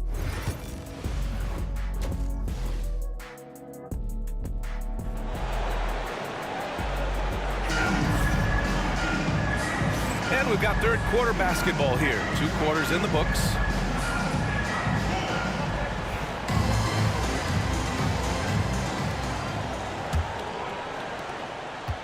Hornets trail by 10. On the court for Charlotte. And it's McGrady in at the 2. And he lays it up and in. McGrady's got 14 points. And his fantastic performance from the last game has carried over to tonight. Yeah, the coach pretty smart for zoning in on him and giving him opportunities to stay with that confident play. The offensive rebound.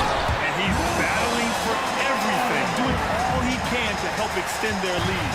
Just throwing down the putback with authority. Team's having a tough time containing him, attacking all the way there. Here's McGrady, covered by Smith. Pass to Rodman. 6 on the shot clock. The 3. Good rebound by Detroit. Hardaway's got 4 rebounds now. And they're +5 on the boards after that rebound. And here's Durant. The basket drops, and he gets fouled on the shot. 1 free throw coming his way. We've seen that more than once today. An effortless basket inside. When you look at the career of Kevin Durant, He's had an amazing list of teammates, Grant. Yeah, that's true, B.A. And it started with Westbrook and Harden. Then he had Steph, Clay, and Dre, Kyrie, and then Booker and Beal. That is quite the list. And he's headed to the line for two. He gets the whistle there. He's getting his first free throw attempts of the night now. At the line for the Hornets, West, Jerry West, 2 shots. And he drops the first.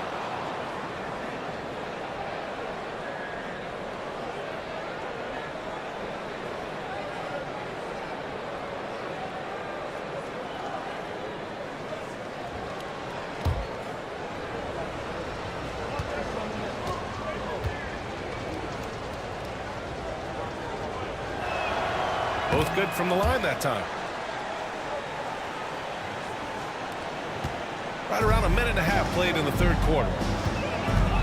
Hardaway, the pass to Smith. Back to Hardaway. Up top, Smith. Outside Hardaway. Back to Smith. The Pistons need to get one up quick. For three, Durant. Rodman with a rebound. Rodman's got 4 rebounds in the game. Wallace outside. Pass to West.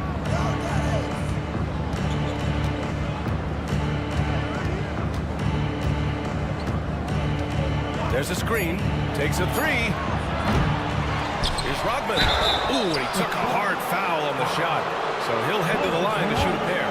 Man, the defender really went after him. First trip to the free throw line for him in this one. And he can't get the first one. 2 shots. Good on the second one.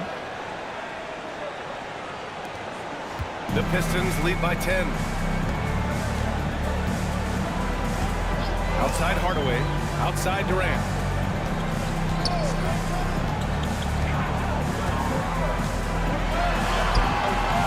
Rodman with a rebound. It's impressive how they've overcome his cold streak tonight. Everyone stepping in to fill the gap. Pass to West. Here's McGrady.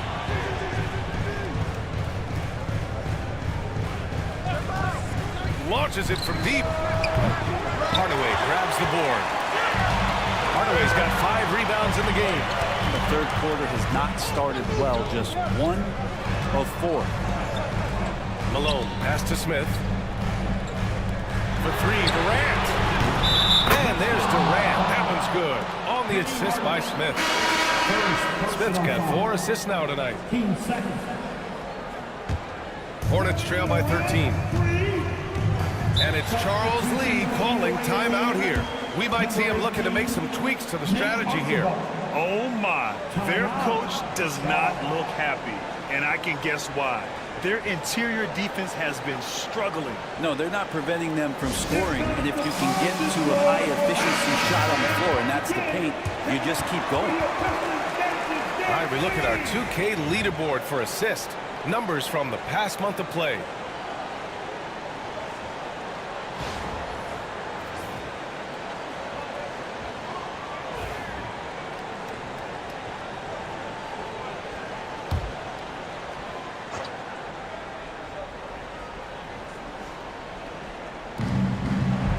Rodman, the pass to Wallace.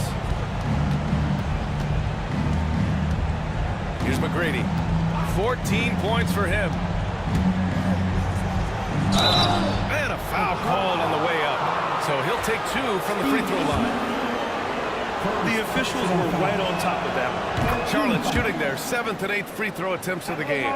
Brent, you spent some time in front offices. How much more do teams rely on analytics now versus even a decade ago? Oh, a massive amount, BA, but there are a lot of teams that are still aren't there. I think it's a constant battle about how far you're going to push, leaning into the numbers with all these net ratings and the ways that you can start to digest what it is the guys are producing on the floor.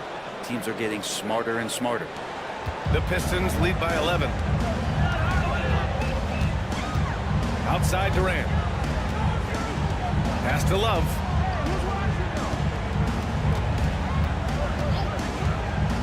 There's the three. And the rebound goes to Charlotte. Ilgauskas has got 4 rebounds in the game. Archibald, pass to McGrady. Oh, it's blocked! It deflects off the backboard. Yeah, starting the half here 1 for 5, and the offense might need an ironing out. Down low. Here's Malone. And he converts the layup. Malone's got 8. They've been a little soft with their defense on the interior. Hornets trail by 13. Pass to McGrady. Wallace outside. Here's McGrady. Takes the 3. That shot makes him 7 for 14. He's been good tonight. That's one of the best three-point shooters. You got to try to scramble the Jets right here and get that guy off the sweet spot. And J.B. Bickerstaff decides to call timeout. He wants to give him a breather and talk things over.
Here's Johnson. Now Garland. Pass to Drummond. Now here's Middleton. Watched by Wallace. Shot clock at 6. Here's Garland. Hornets with the rebound. Here's Vandeweghe. Wallace with it, covered by Johnson. Wallace's shot is good. Wallace has got his second bucket of the night. It's nice to see they're not settling for three-pointers. These guys are putting in the work inside. Garland finds Beal. Three-pointer. And the rebound goes to Charlotte. Vandeweghe's got 4 rebounds now. And the shot counts. He's fouled, and it's a chance for a three-point play. And a moment here to take a look at the scoring breakdown for the Pistons. I mean, they've played some beautiful basketball all game. The passing has been impressive, and it's opened up things with their ball movement. Well, the three-point shot has been absolutely huge for them this entire game. And let's be honest, you have to knock down threes to win games these days.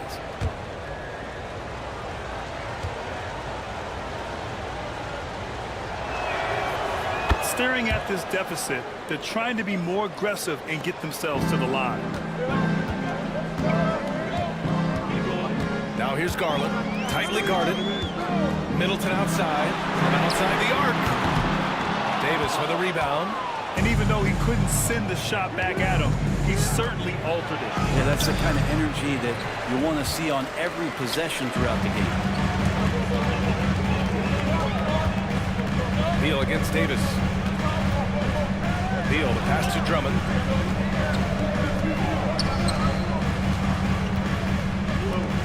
Here's Middleton. Again, the miss by the Pistons. And so Davis will bring it up for the Hornets. Trailing by 5.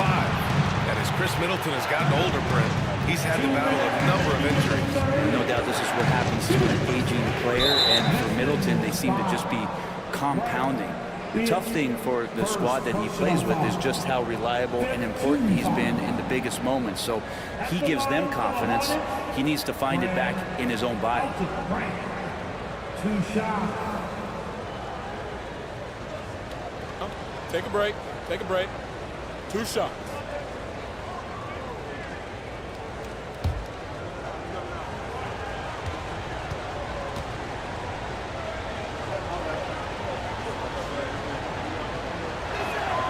First one falls for him. And the Hornets making a change here.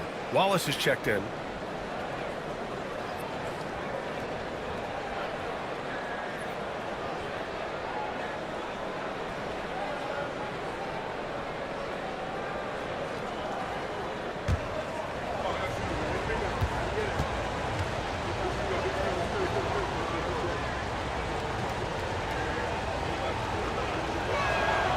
And so he hits both. 1:56 left in the third quarter. Beal against Davis. Outside Garland. They still need this. That one's in there on the nice assist from Beal. Garland's got his third basket on the night right there. Well, Garland, a volume shooter right now from deep. He's capable of getting hot. Beal against Davis. They set the screen.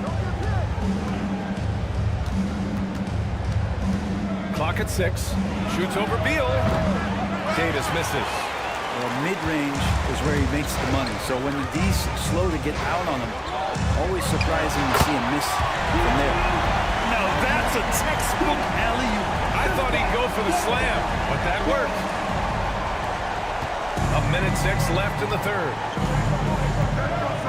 Pass to Archibald. Into the lane. And the shot's good. Archibald's got 8. Well, that's how you draw it up right there. A screen to shed the defense, a quick move to the bucket, and you get the lay-in. Outside Garland. Three-pointer is up. Middleton. It's rebounded by Charlotte. 35 seconds left in the third quarter. Here's Davis. Count the basket and the foul. It's going to go on Andre Drummond. And you have to love the focus. He gets hit, but converts it anyway. And he's got his first opportunity at the line here tonight.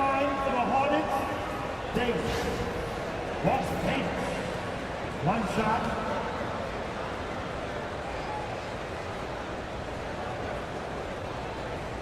One shot.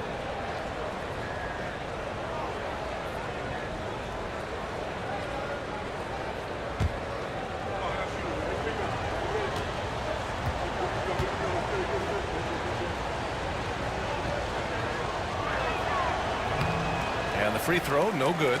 Grant, the Hornets are a team hoping to end a pretty substantial playoff drought. Yeah, it's been a long time since they made a buzz in the postseason, but their return could be closer than people think. A few smart moves here or there might be all it takes.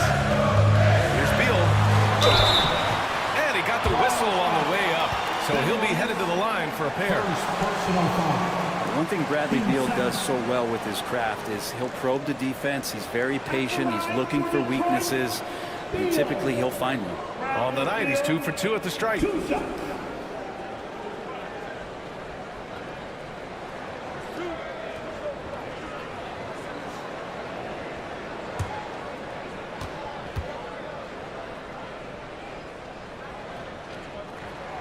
The first one falls.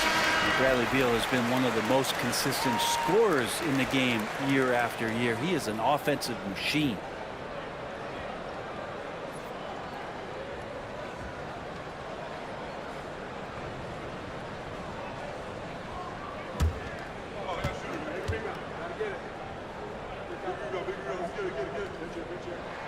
And good on the second, so he makes them both.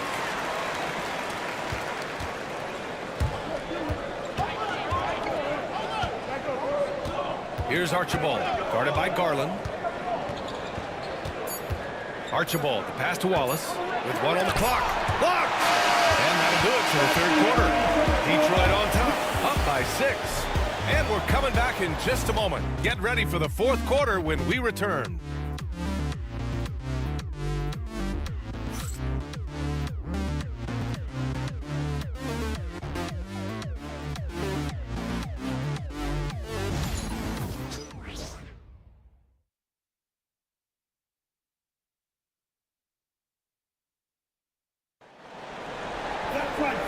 Three tense quarters behind us.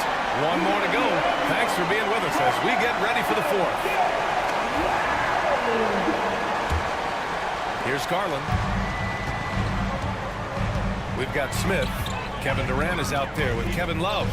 And it's Darius Garland. And it's Malone in at the pivot spot, manning the middle. That's the group for Detroit right now. Durant's shot is off. And lockdown defense against one of the best three-point shooters in the league. They get it again. Here's Vandeweghe. That one rolls around and rims out. The Pistons lead by 6. Smith passes to Garland. Now Durant.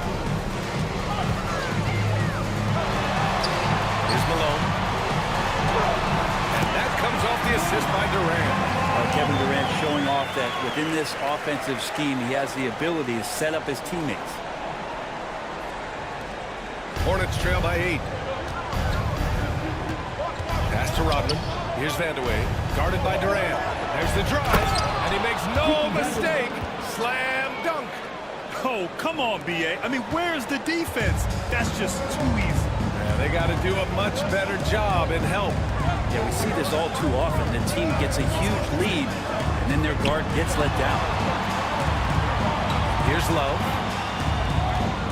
Smith outside. 5 on the clock. And Garland with a basket. On the assist by Smith. Smith's got 6 assists now in the game. The Hornets have gotten just 1 shot to fall out of 3 attempts in the fourth. Pass to Vandeweghe.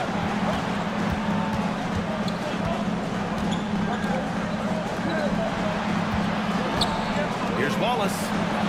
Got a piece of it. Smith outside.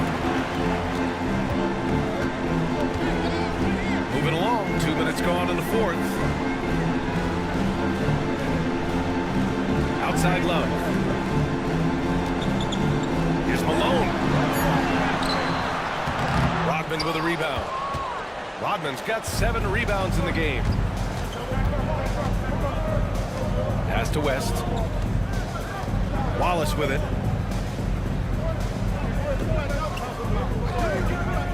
Here's McGrady from the arc. Knocks down the triple. McGrady's got 10 points in just the second half. Easy look when the defender isn't fighting over the screen. The coach over there just asking for one simple thing, and that's some effort. Got burned on that one. Knocks it loose. Well, you could tell right there he just wanted to go for the jam, but the defense too good and distracting. West misses. That's gotta frustrate him. He knows he should have made that one. Yeah, you can't make them all, and you for sure you want him taking that kind of shot. Pass to Malone. Smith outside. Now here's Durant. From downtown. Yes, sir! KD for 3. Oh, boy, the touch is coming back here in the second half. Percentages from the field much better than it was at the break. And we've got a timeout called by Charles Lee. He's looking to make some very important adjustments here.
Pistons making a switch here.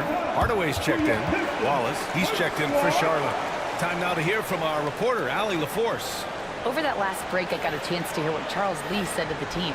He isn't liking what he's seeing out there on the perimeter, saying to his guys, defensively, we're too lax, and they're getting any three they want. And offensively, the ball movement, it isn't crisp, which is why we're not getting many opportunities from outside. I want to see improvement on both ends. Good job there, Allie. Thanks. Well, if you're just tuning in, welcome. We've played about 3.5 minutes into the fourth quarter here. Durant, the pass to Malone.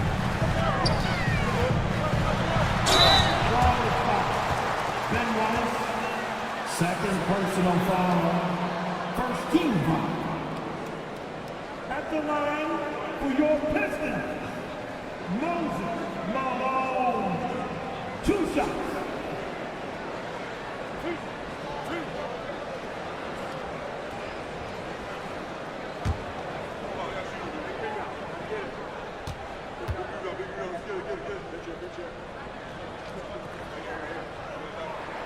And he makes a first.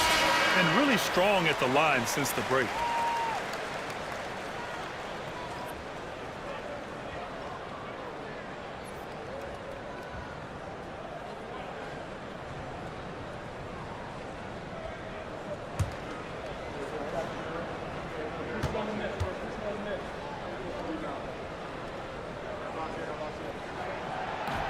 So 1 for 2 that time at the stripe. Hornets trail by 7. Here's McGrady. Hardaway grabs the board. Hardaway's got his 6th rebound on the night.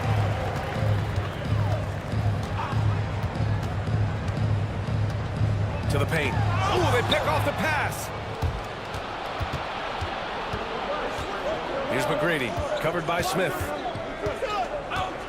Here's West. Pass to Ilgauskas.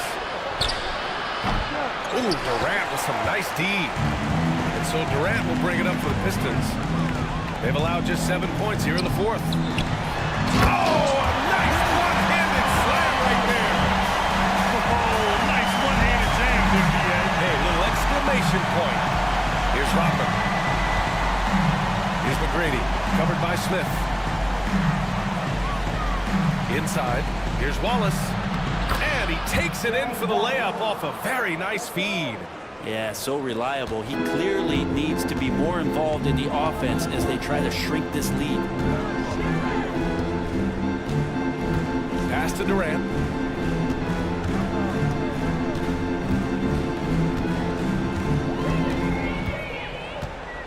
Five to shoot. Fires the three. The Hornets pull it in. Here's McGrady. Now Wallace, guarded by Durant. Wallace misses. Smith outside. To the inside. Here's Love. Oh, here's Love with the jam. Well, if Kevin Love gets that deep and has that kind of room, he's going to make sure of it with the jam. Hornets trail by 9. Here's West.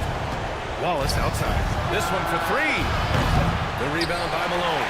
And the defense got away with one there. I mean, that's a shot he typically makes.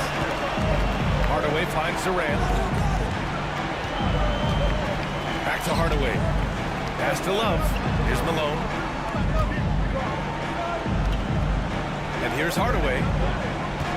And there's the whistle. Illegal screen is the call. You can get away with one once in a while. But it looked like he wasn't completely set on that pick. Yeah, a quick little lean like that is going to get the ref's attention. Foul call. Bradley Beal, he's checked in for Smith. Charlotte has gone 1 of 2 from deep in this quarter. And it's Charles Lee calling timeout here. He was quite emphatic, demanding the timeout, clearly wanting to address strategy with his team.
McGrady.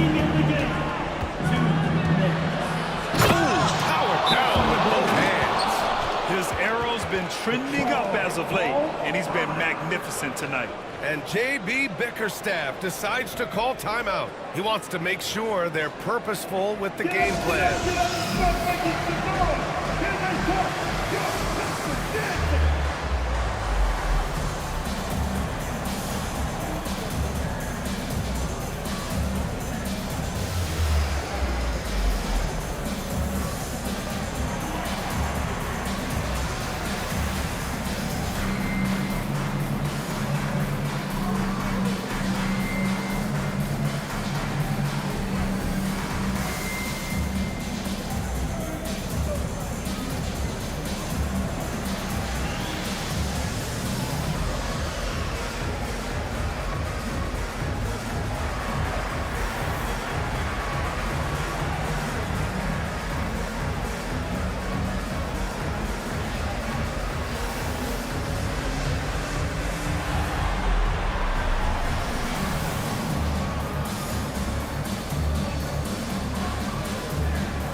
He's checked in for the Pistons.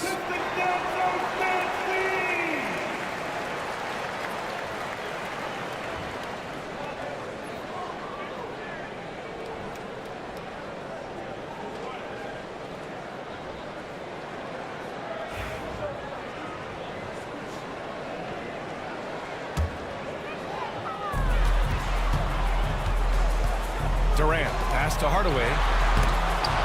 Offensive rebound. The shot misses. Hornets trail by 7. Wallace outside. And it's going to be a 3-second call.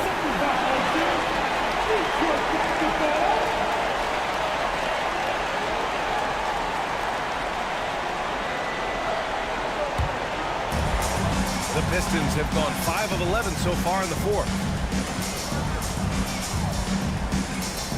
Outside Hardaway. The ball's knocked loose, and it's going to be out of bounds. The Pistons will retain possession.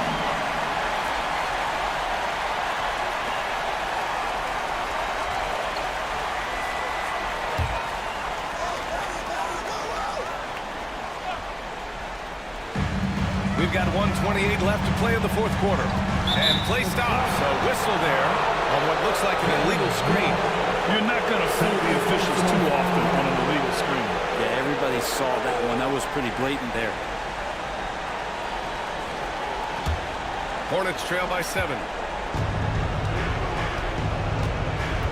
Here's McGrady. Up and over Smith. McGrady, good. McGrady's got 16 points here in the second half. And that was the right decision. When you're in need of a bucket, you go to your most trusted guys. Yeah, whether it's teammates or the coaching staff, hopefully a combination of both, but gets close. He's getting the ball. I mean, he's trying to shoot his way out of what's becoming a prolonged cold streak. Yeah, he's got to move on, forget about this sequence here, and try to find a way to get on the board. Here's Archibald, defended by Hardaway. There's some easy offense there. Keep finding looks in that area, and their shooting percentages tonight are going to be off the charts. Now here's Durant. Watched by Wallace. Durant, pass to Hardaway. Creating for others, that's when Kevin Durant just takes it to another level. He's such a great scorer, but working within the framework of the team that time. Here's McGrady. And the foul is called. He missed it, so he's got a couple of free throws coming his way. Second personal foul. First team foul. At the line for the Hornets, McGrady, Tracy McGrady. 2 shots.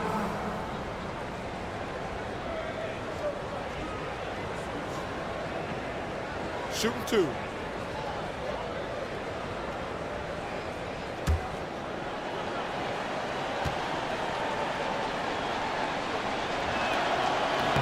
So the first one drops, and that shrinks the margin to just 4.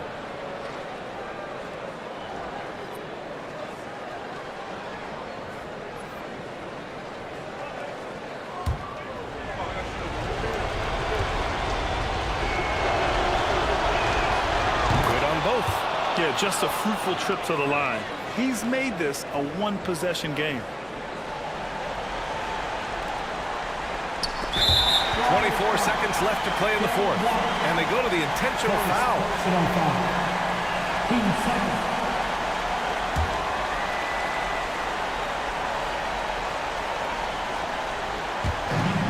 24 seconds left in the fourth quarter here, and so they choose to intentionally foul. 13 foul. At the line for your Pistons, Kent Harlan taking 2 shots.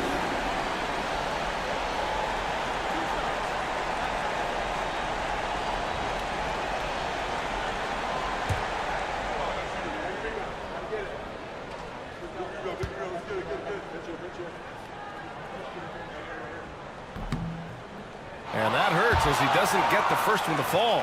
Trying to focus now for the second.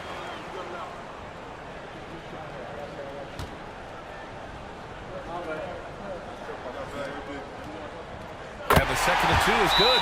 And that gives him a 4-point cushion. Now a timeout called by Charlotte. 23 seconds left in the fourth.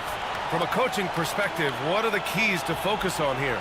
And no doubt, they've got to get a quick bucket here. It's funny, at this point in the game, the coach is asking the team to be perfect. They haven't been to this point. For your Pistons,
Here's McGrady, covered by Smith.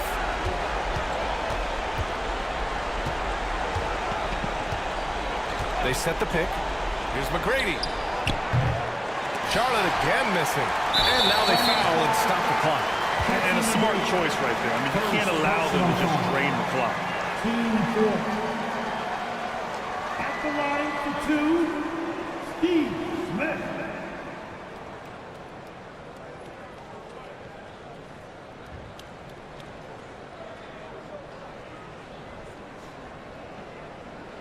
Shot.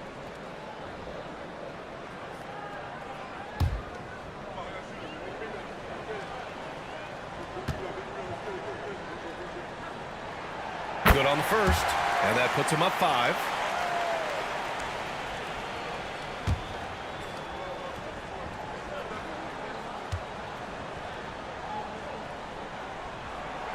And so both free throws good, and it's a 6-point ball game. I think that's a wrap, and I can tell you, you can't have more pressure-packed free throws than the ones that are going to seal the game. So it's Detroit picking up the win.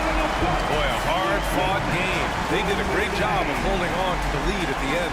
Yeah, get the coffee, because that's the way to close. You're going to face some obstacles in the game. They overcame every one. All right, Allie's ready to go. She's courtside. Hey, Allie. Kevin, this was a huge statement win for this team. How satisfying is it for you? It was fun. It was fun. We came out and played hard. Guys played together, and this was all I expected, man. I'm glad that we was able to get the win tonight. We're looking forward to the next game. Thanks so much, Kevin. Guys. Allie, thank you as always. And that about wraps it up. Alongside Brent Barry, Grant Hill, and Allie LaForce, this is Brian Anderson with our entire 2K crew thanking you for watching. And time now for our player of the game.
Greetings, everyone. Glad to have you with us on this Wednesday night edition of the NBA on 2K Sports. In this game, we'll see the Milwaukee. There should be plenty of action.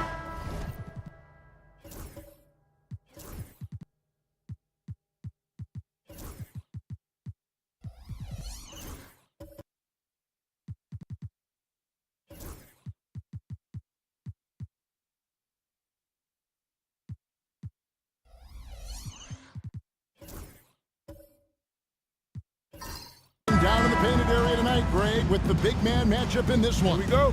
Yeah, I love to see skilled bigs dueling down low. Kind of a throwback in some ways, but there's still plenty of physicality in the modern game. Now the starting group for Orlando. We've got Danny Granger. Nash is out there with Victor Oladipo. Then there's Ori. And it's Towns in at the pivot spot, manning the middle. Towns, a screen on Hamilton. Shot clock at 5. This one for 3.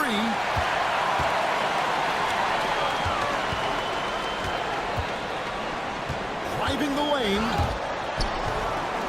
Abdul-Jabbar passes to Hamilton. Up again. He hangs in there and cashes in on the second chance points.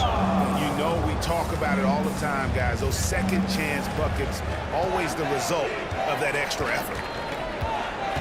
Towns, the screen. Inside. Here's Granger.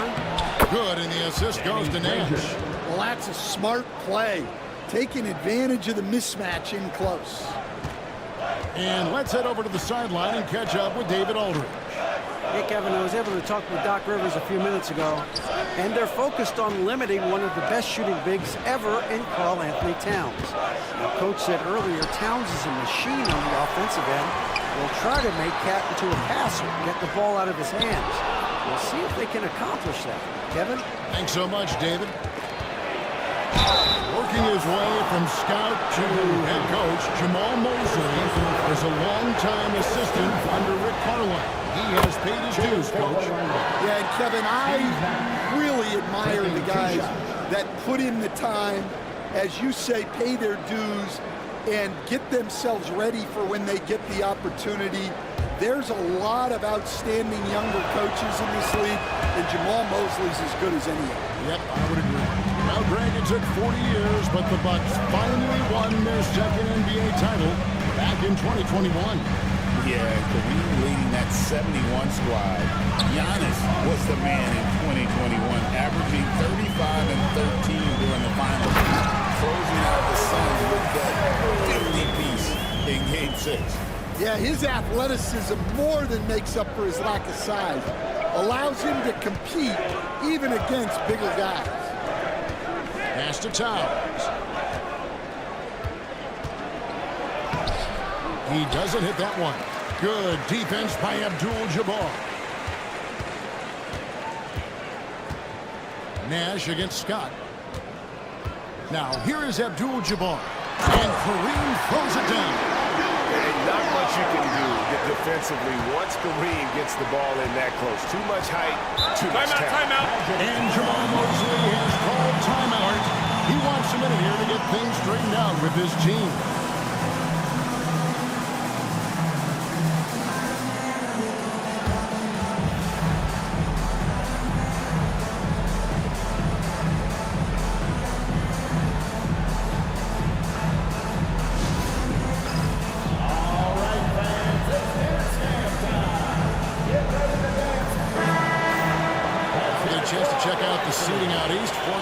On the schedule here. You look at the Bucks. They're good enough for 8th place in the conference right now, looking to hold on to that. And, of course, there's the Magic, 3 spots below. And I think for the Bucks, they find themselves as just a middle-of-the-road team this year. Opponents they would have blown away last season are giving them all they can handle at this point. Well, it shows you just how quickly things change in this league. Even if the rosters look similar, these aren't the same opponents. Outside, Scott. Pass to Abdul-Jabbar. They get it back. Scott can't get it to go. That's not a bad shot at all. It just didn't go in. Sometimes the process is right, and you still get a bad result. Towns against Scott. It's good. Yeah, with his size and build, Towns can be very forceful inside, and no one was able to stop him. Scott kicks to Hayes. Richard Hamilton on the wing. Guarded by Oladipo. A nice shot by Hagan. And that's exactly what he's looking for, draining the triple. Guys are looking for a spark here. Yeah, a cold stretch offensively, for sure. Towns down low, working on Abdul-Jabbar, and it's Towns missing. Well, he continues to make the effort, but the results just aren't there this quarter. Pass to Scott.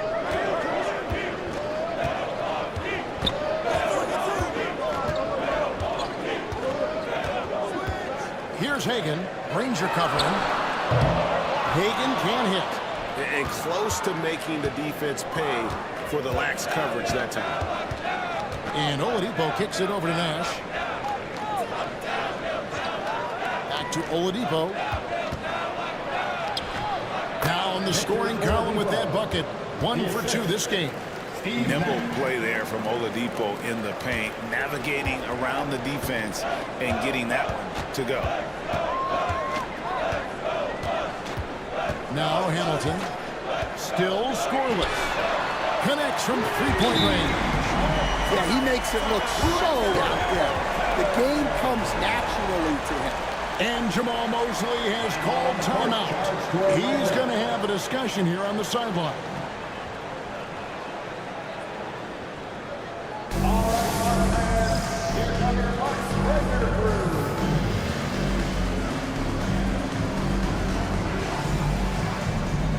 And Milwaukee with a whole new lineup now. And now let's take a look at the teams leading the league in assists since the All-Star break. 5th on the list, the Magic.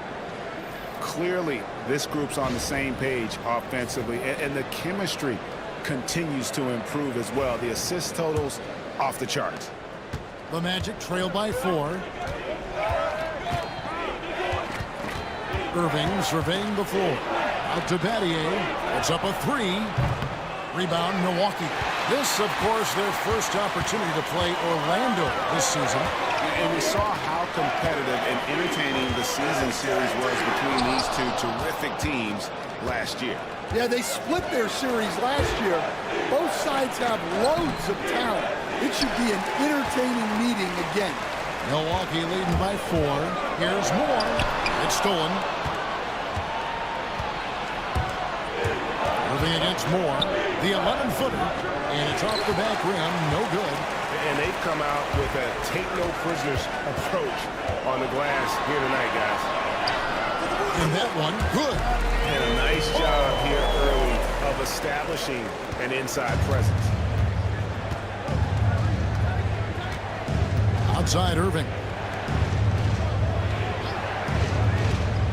Now here's Gobert. He's covered by Daniels. Here's Grimes. And the layup's good off the glass. Yeah, nice read by Gobert. When he's providing an assist, that is a big bonus. Moore passes to DeBusschere. And he could not get that one to go. Out of contact, and he'll go to the line for 2. It's going to be on Kyrie Irving. I mean, even from over here, you can see that one pretty clearly. Stan, for coaches who are on the hot seat, how in the world do they stay focused? Well, Kevin, I think, look, most coaches have very thick skins. You're going to get criticized every day. You have to know that when you get into the profession, and you just got to stay focused on the things you can control. And my brother always used to tell me, don't worry about criticism from people you wouldn't take advice from. Ah, that's pretty good advice in itself. It is. My goodness.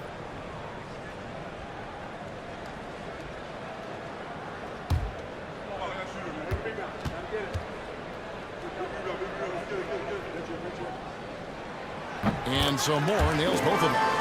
Although they were eliminated in the first round, last season was a success stand for the Magic. It sure was, Kevin. I don't think many people had them even making the playoffs, but they fought hard, pushed the Cavs to 7 games, and gained valuable playoff experience. I like the selfless approach from Kyrie tonight, doing whatever he can to help his team. Outside Dan. Here's Daniels. Power down with both hands. Taking it to the rack with power. Hammering down the two-hand slam. Moore against Irving. Here's Grimes. Good, and the assist goes to Irving. Grimes has got 8 points. Well, the defense gave that away. He's a skilled shooter who you have to contest at the arc. And now we've got some time to check in from the sideline. You got for us, D.A. Kevin, thanks. Last season, the Magic retired the first jersey number in their franchise's history, that of our esteemed colleague and Hall of Famer, Shaquille O'Neal.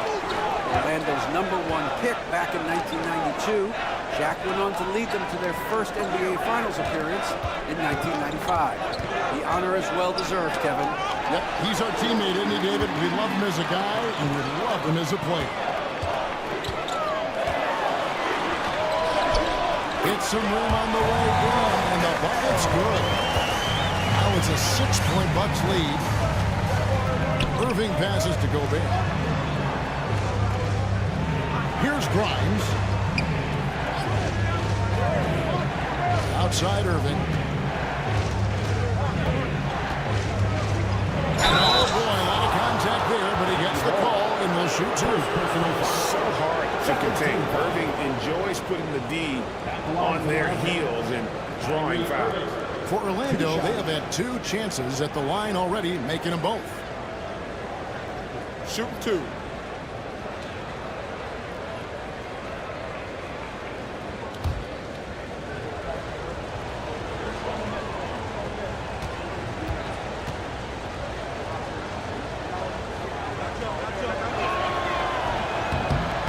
No good on the free throw.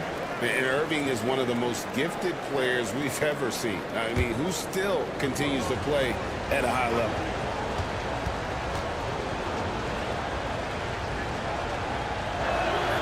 He hits the second from the line. There's 10 seconds left in the first. Near the three-point line, it's Booker. And it falls over the rim and in. And the Bucks lead by 7. And so it's the Milwaukee Bucks bringing the quarter to a close with a 7-point lead. Their shooting has been the big key. Their percentage for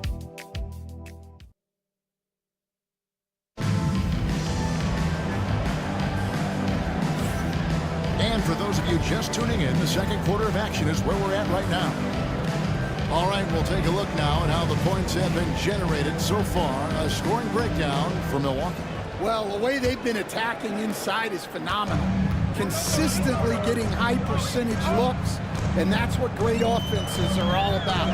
And also have to bring up their passing game. They've been moving the ball with great precision so far and creating great looks for their teammates.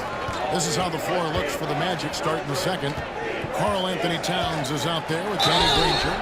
Then it's Nash. Then there's Victor Oladipo. And it's Battier in at the 3, the small forward.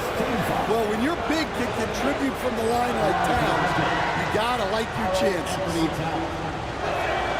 First free throw is good. And Greg, 2 seasons ago, the Bucks ranked first in defensive rating. Last season, they dropped down to number 19.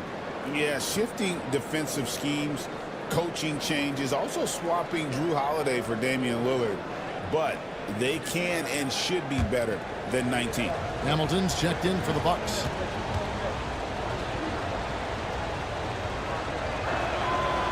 And that's good as he hits both of his shots. We know the 90s were a different era, Greg. Either win the game or win the fight. Remember that? Do you miss that physicality? Well, I will say, Kevin, it made for some great stories, but I don't think we're missing much without all the extracurriculars. I think we have a beautiful game now. Nash outside.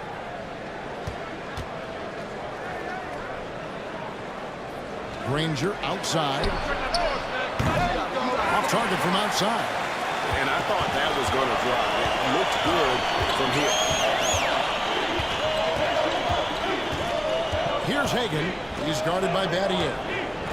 Here's Hayes. And Hayes throws it down. Well, you love the unselfishness. Makes the next pass and enables his team to capitalize on the possession. Granger outside to the middle. Here's Battier. Rebound, Milwaukee. This game coming on the heels of their win against Toronto. And that one was all about offensive execution, running your plays, picking your spots. Yeah, and you know, coaches honestly wouldn't have as much to do if guys shot like that every night. Here's Hayes. Pass to Hagan.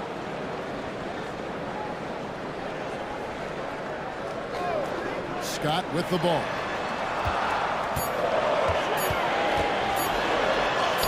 And that one drops. Scott's got the lead up to 9 now for the Bucks. And they're forcing the ball inside, and it's working like a charm. Granger with the ball. Now Hamilton defending. Granger passes to Battier. Now here is Hamilton. Pass to Hayes. And a little under 2.5 minutes gone by here in the second quarter. And really, the defense fouling there to prevent the layup, but that's exactly what you need to do. This is his first free throw of the game. At the line for the Bucks, Elvin Hayes. Taking 2 shots.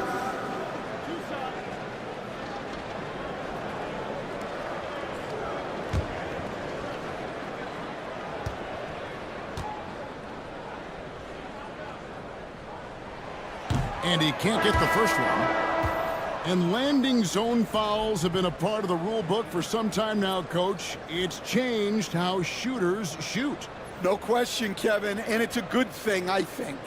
The NBA needs to protect the shooters. They're doing that. None of us wants injuries that could be prevented. We don't want to see the great shooters just come down and land on somebody's foot and miss 6 to 8 weeks. Granger outside. Back to Nash. Towns finds Oladipo. Towns a screen on Hamilton. Here's Oladipo. And he drops in the layup off the glass. Oladipo's got his second basket. Just sheer determination. The contact was there, but Oladipo showing real toughness gutting through. And for those of you just joining us in the second quarter with about 3 minutes gone by. They're scoring boatloads of buckets. It's raining buckets from inside.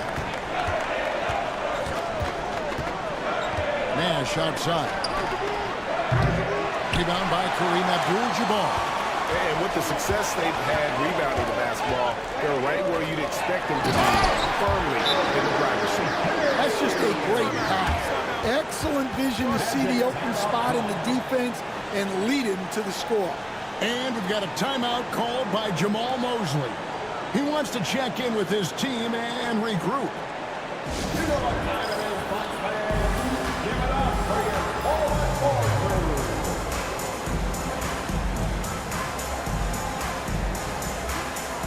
All right, Bucks fans. As the season has progressed, these players have hit it up from beyond the arc, the best three-point shooters since the All-Star break. And you look at Hamilton, second in the league, extremely accurate from beyond the arc. And instead of wearing down as the season's progressed, his legs really seem to have gotten stronger, and so has his three-point shooting. And a little under 3.5 minutes elapsed in this second quarter of play. Nash dishes to Oladipo. Back to Nash.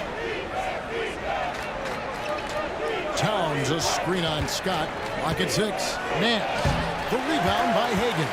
Bucks leading by 12.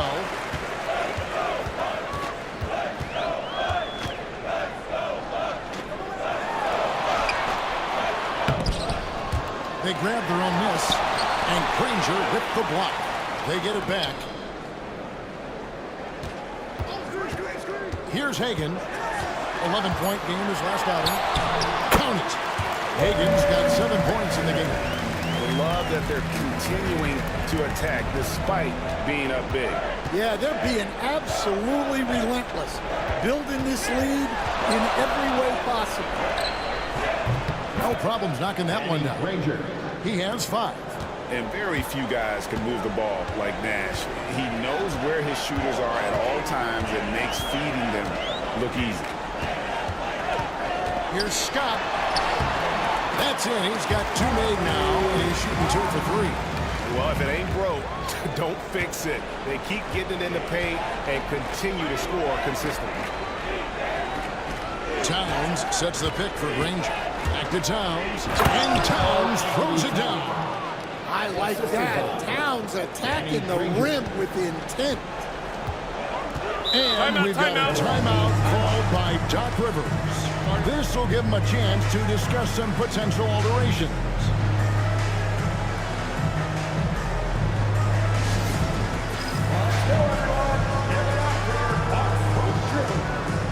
So Orlando going with an almost entirely new group now. Rudy Gobert, he's checked in for Towns. LaFrance comes in for Danny Granger. Quentin Grimes is checked in for Victor Oladipo. And Kyrie Irving subbed in for Steve Nash. Moore passes to DeBusschere.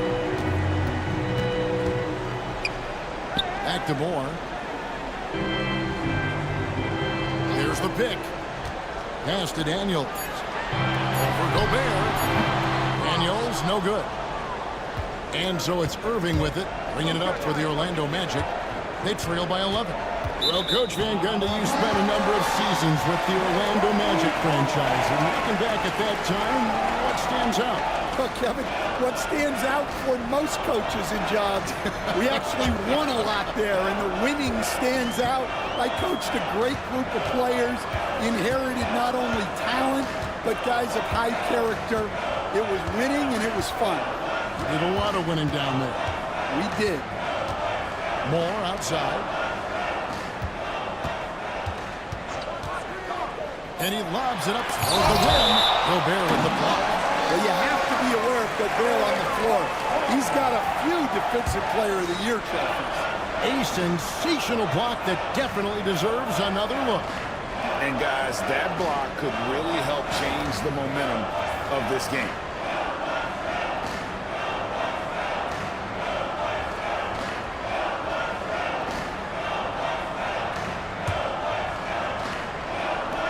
Daniels kicks to Booker. And the Bucks miss again. The Magic trail by 11. Outside Irving. 2 minutes remaining in the first half. 2 minutes. Good on the shot, and that shaves the lead to single digits. And that's a defensive miscue there. You can't let Irving get that kind of position inside. Pass to Booker from deep. LaFrentz pulls it in. The Magic have gone 4 of 8 so far here in the second quarter. Horry passes to Grimes. And here's Irving. Rebounded by Moore. Bucks leading by 9. It's tipped. And now the fast break. Irving with the ball. That one drops, and he's now 2 for 5. An efficient scorer, Irving is capable of connecting from just about any spot on the floor. Pass to Booker. Now here's Dang. Fades. And he buries that one, trimming the rim on the way down. Dang's got his first bucket of the night. Outside Irving. Down low. Here's LaFrentz, and he takes the fantastic lead pass up strong for the slam. Yeah, he just punched the ticket on that one. That'll get the job done. Powerful two-hand jam. Back to Moore. It's hauled in by the Magic. They defeated the Wizards in their last game. Well, it helps when your opponent makes that many mistakes. I thought that was the story of the game. Yeah, you got to think Coach will show this one as an example of what not to do. You got to take care of the ball. And too much time in the lane. They get called for the 3-second violation. In for the Magic, number 24, Shane Manning. Bucks leading by 7. Booker with it. 9 points last game.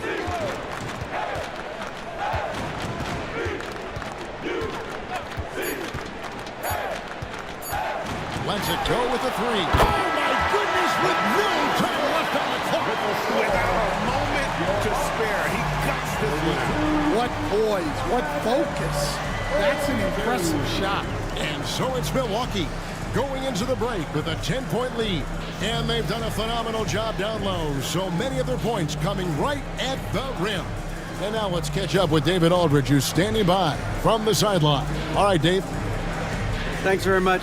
Doc, what do you think you'll see from them in the second half? Well, they're moving the ball. They're just playing to the hot hand, and we got to expect that. So let's not let anyone get hot. That would be nice. Always the coach's mantra. Thanks, Doc. Back to you, Kevin. Thanks so much, Dave, for the great interview. Don't go away, folks. We'll be back for the second half of basketball right after this.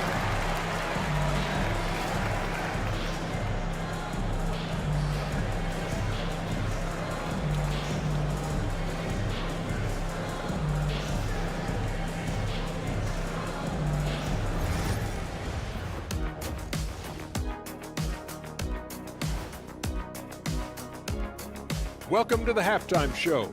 And if they're going to turn this around, it's going to be a long road back for the Orlando Magic. Losing the rebounding battle, it's easy to lose control of the game. Fortunately for them, they have another half to go. Yeah, now they can lose by twice as much. And later on, some more NBA action to look forward to. Here are the games coming up. The Hawks playing at State Farm Arena as they go up against the Bulls. That one gets going 7:30 Eastern Time. 2 elite squads, Ernie. 1 winner. I'm expecting big things. No doubt. Everyone in the league will be watching. That is more than enough of us. Let's send you back to the game. Kevin Harlan and crew with the second half.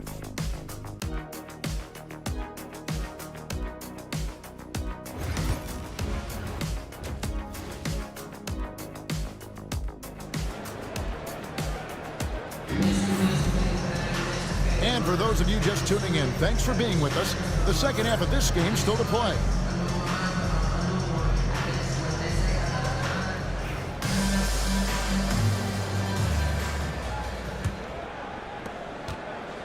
Milwaukee leading by 10. We've got Hayes. Rip Hamilton out there with Scott. Then it's Kareem, and it's Hagan in at the 3. That's the 5 on the floor for the Bucks. And Danny Granger gets the whistle that time. That's his first foul.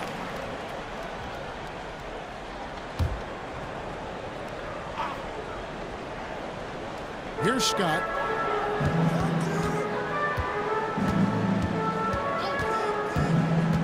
Pass to Hayes. A good finish at the rack off the slick feed.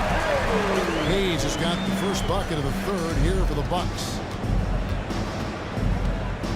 Nash the pass to Orton. Oladipo taking his time here. Shot from free throw range. It's rebounded by Hayes. +8 in the rebound differential. One more reason why they're in control. Pass to Hagan. Goes up on the wing. Uses the glass that time, and it's good. Hagan's got the lead up to 14 now for the Bucks. The Magic shooting at 46%, making some buckets. It's Oladipo on the wing, covered by Hamilton. Here's Towns. Rebound, Milwaukee. Hayes has got his 4th rebound with that last one here tonight. Right wing. Here's Hagan, and it's good off the back of the rim and in. Hagan's got 4 points this quarter. They are on fire to start this second half. 3 for 3 and looking totally in sync. Pass to Granger. 13 feet away. Good, and it's Oladipo picking up the assist. And it's 7 points for Danny Granger. Well, you guys know I love analytics, but I still like the mid-range, especially when he's taking the shot. Hamilton kicks to Scott. Out to the right wing.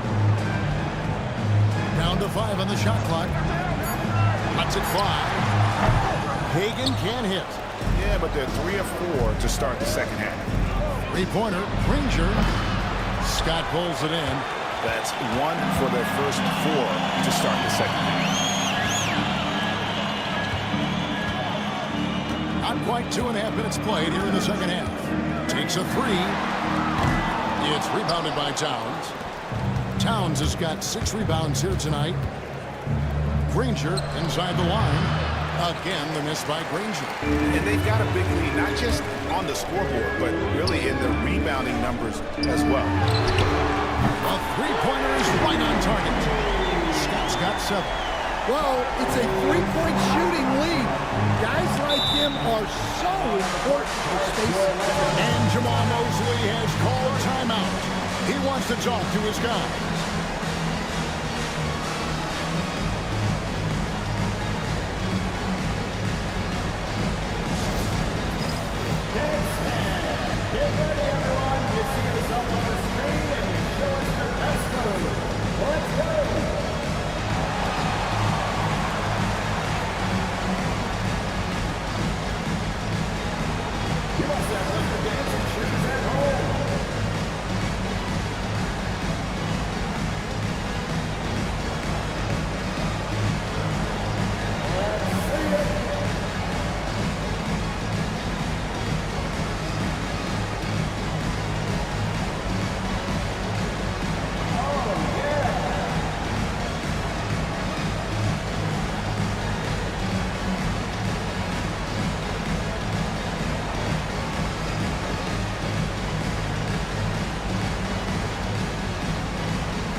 Seeing more and more great international players in the NBA, and you've had a chance to coach some of the good ones as well.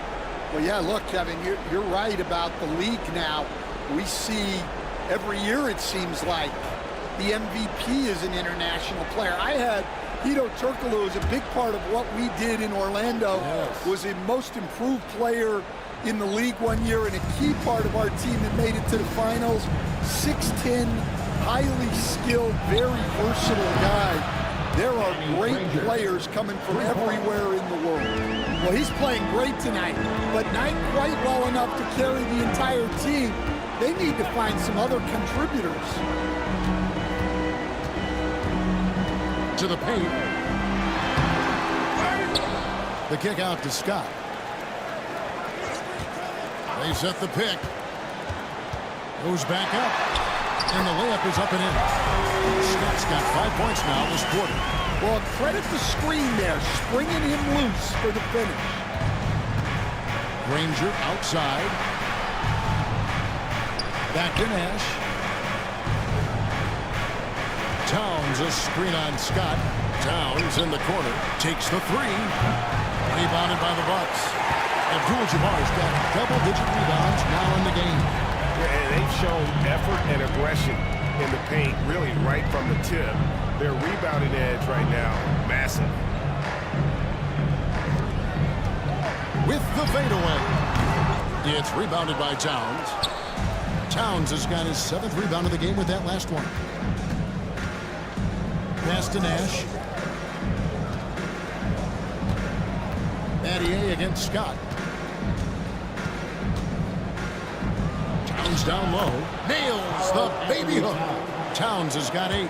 And I'll tell you, offense comes really easy.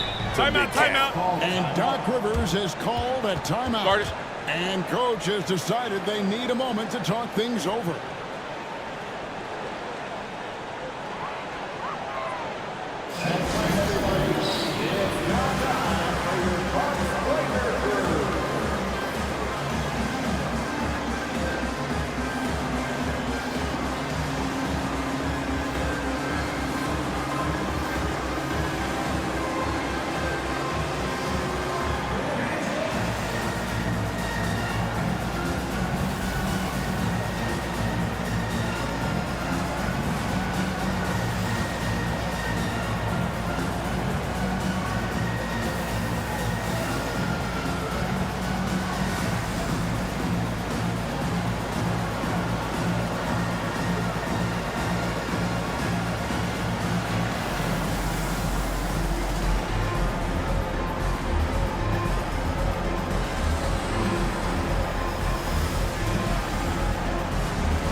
So Orlando going with an almost entirely new group here. Gobert's checked in for Towns. LaFrance comes in for Danny Granger. Quentin Grimes is checked in for Victor Oladipo. And it's Kyrie Irving in for Nash.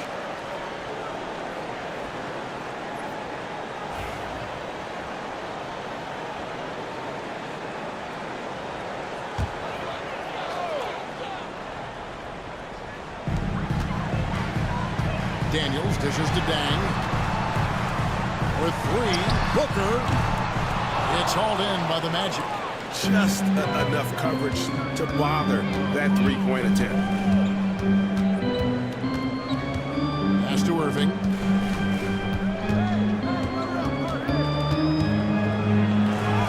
Count it, good. Irving's got 7. A defender has Irving closely covered, but he's just so determined to get through the contact and to the bucket. Outside Dang. And he banks in the lane. Dang's got his second bucket. Man, just adding insult to injury. He just waltzes inside and extends this lead. Well, it's not going to get any easier if they can't improve their defensive intensity. They got to show some fight. And slam dunk by Gobert. Well, I like when Gobert's teammates use his length on offense. Textbook alley-oop there. Here's the lob to the hoop. Oh, and the lead gets bigger on a ridiculous offensive sequence. That dunk alone would have been spectacular. Never mind it coming at the end of an alley-oop. To the inside. Oh, he misses the dunk. I think this is a rare case of being overcommitted. He tried to go all out at the rim, and they stifled. For three, Booker. Rudy Gobert with the rebound. His shot's just, it's not there right now with his team leading. Perhaps, let's focus on some other areas of the game. Yeah, you expect him to make those. Good luck. Just couldn't find the mark. There's 1:38 left in the third quarter of the game. There's the pick. Now here's Booker, guarded closer. 4 on the shot clock. Fires from way outside. Rudy Gobert with the rebound. Gobert's got his 4th rebound in this one. Irving driving inside. Excellent D there from DeBusschere. Bucks leading by 14. And here's Booker from the arc. Sinks the triple. He's got 8. And you can see how quick Booker is to react. No hesitation on that jump shot. Irving passes to Gobert. Knocks it loose. Daniels dishes to Down. This group has players swatting away the most shots in the league this month. The shot clock leader. And you look at Abdul-Jabbar. Fierce inside defender. Tops in the NBA in blocks. And guys, as the month has unfolded, his interior defense has gotten better and better. Take a break. Take a break. 2 shots.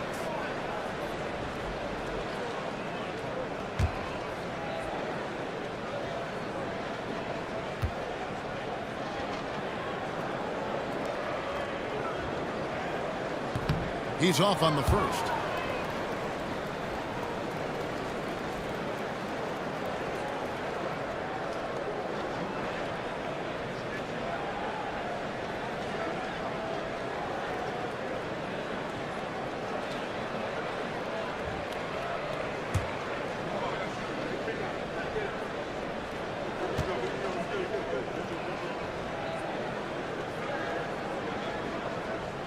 And he's good on the second.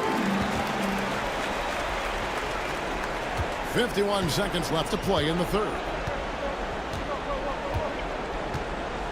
Pass to Gobert. And finished off by Gobert.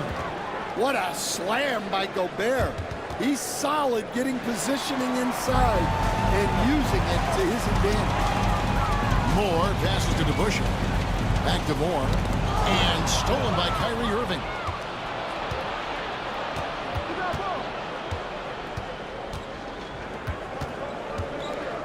There's 25 seconds left to play in the third. Plenty of daylight on that shot. Irving's got 5 points in the quarter. And Irving can change the course of a game with his ability to shoot the 3. And here's Booker. 8 points for him.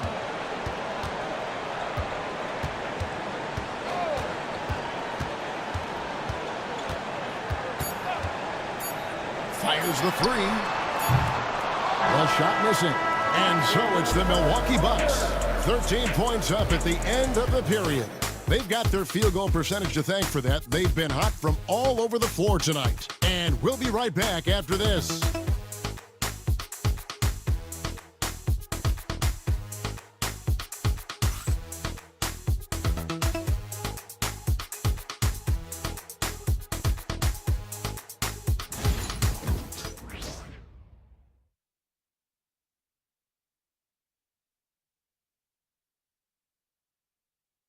How about a look at today's State Farm assist of the game? And he sliced the wide open with this feed. They had no chance to prevent that basket. Now that is an elite level dig. What a great passer.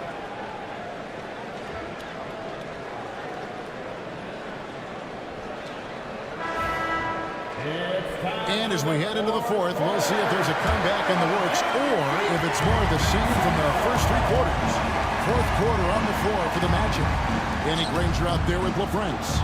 Then it's Karl Anthony Towns. Then it's Nash. And it's Oladipo in at the 2. And physically, there's no doubt they've been the stronger team. A +10 rebound advantage tells you all you need to know.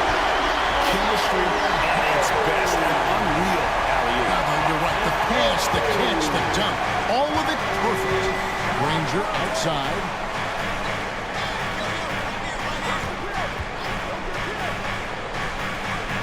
Towns at the elbow. Shot clock at 6. Oladipo outside. Over Hamilton. And there's the bucket from Victor Oladipo. Bucks leading by 13. And we've played through about a minute here in the fourth. The kick out to Scott. Lets it go from deep. That's in. That's his 5th field goal. He's shooting a hot 71%. 5 for 7. Nash the pass to Oladipo. On the wing, Granger. Pass to LaFrance. Jacks up a 3. Sinks the three-pointer. Their three-point percentage has taken a big leap here in this second half. Outside, Abdul-Jabbar.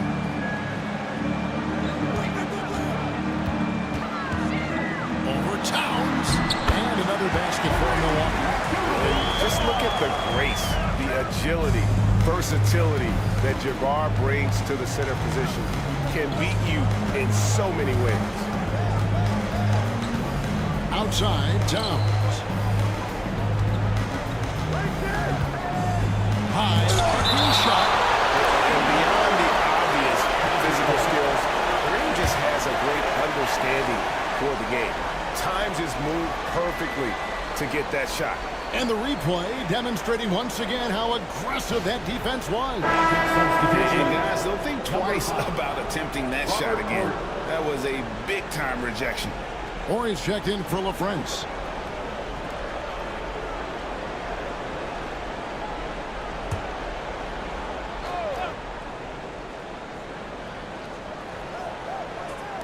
Towns wide open. No good on the quick 3. Yeah, those shots from him are certainly not helping their case. Hamilton the pass to Abdul-Jabbar. And then Abdul-Jabbar slams it in. He's put on a show for these fans. I can't believe he pulled that one out in the course of an actual game. And on the AT&T 5G Slam Cam, you can see how impressive that move was. Outside, Towns. Looking to get back on track here. And the call on the shot that sends him to the line. It's going to go on Kareem Abdul-Jabbar. And Towns is a lot for a defense to handle, especially when he's looking to score inside. And a moment now to quickly take a look at the offensive approach for the Bucks. Well, their passing has been just exceptional, and it's opened up the floor for them on numerous occasions. And tonight we've also seen a lot of great play from them inside. They've been consistent in terms of attacking the interior of this D. First free throw is good. Man, we're seeing some big paydays for NBA head coaches these days, Stan. Do you miss it? Do I miss the paychecks? Yeah, payday was always really good in the NBA. No question about that. What about but now, though? What about now? Well, it's gone through the roof. But look, the trade-off is the paydays are big, but there's not a great deal of job security. Pass to Hagan. Three-pointer. Marries the long-range jumper. That pick takes the D totally out of the equation. Yeah, you've got to lock and trail hard. You can't allow him a clean look from that. They set the pick. Outside, Ori. 6 to shoot. And they call the foul, so a chance at the line for one more coming up. Sticking with it. Towns wanted that bucket. Personal foul. Second team foul. Shooting for Orlando, Karl Anthony Towns. At the line for one.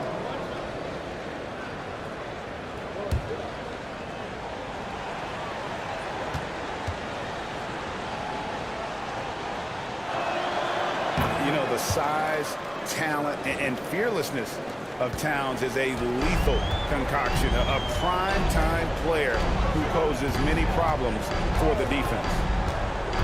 Here's Hagan, and the rejection by Towns. Here's Hamilton, cans the shot from the wing.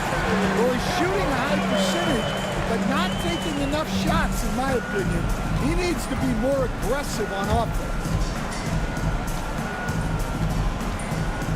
Granger outside. There's the screen. It's good from long range. Granger. That gives him his second 3 of the half with 3 total for the game. Pass to Hayes. Outside, Scott. To the middle. He's looking for Abdul-Jabbar and finds him. Great pass to hit him in stride. Love to see teammates in sync with each other. Here's Nash. Rebound by Kareem Abdul-Jabbar. Abdul-Jabbar's got rebound number 13 for him here tonight. Pass to Hayes.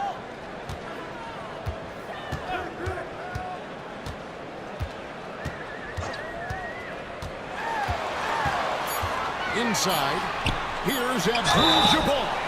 2 free throws coming up, and they call the shooting foul. And you're talking about one of the most decorated superstars in the history of college basketball, but maybe the most impressive feat. He won 3 national championships, and Kareem has a way of affecting winning. Abdul-Jabbar taking 2 shots.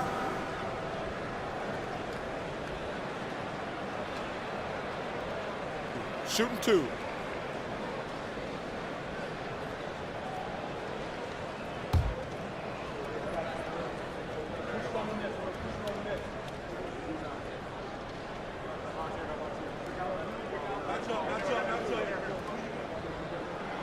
The first one falls, and Orlando making a change here. Irving's checked in.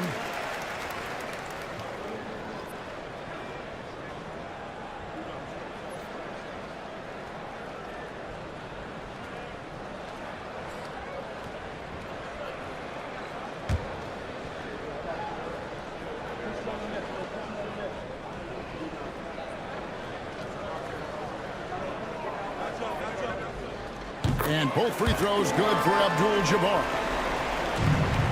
The Magic trail by 18. Now Irving.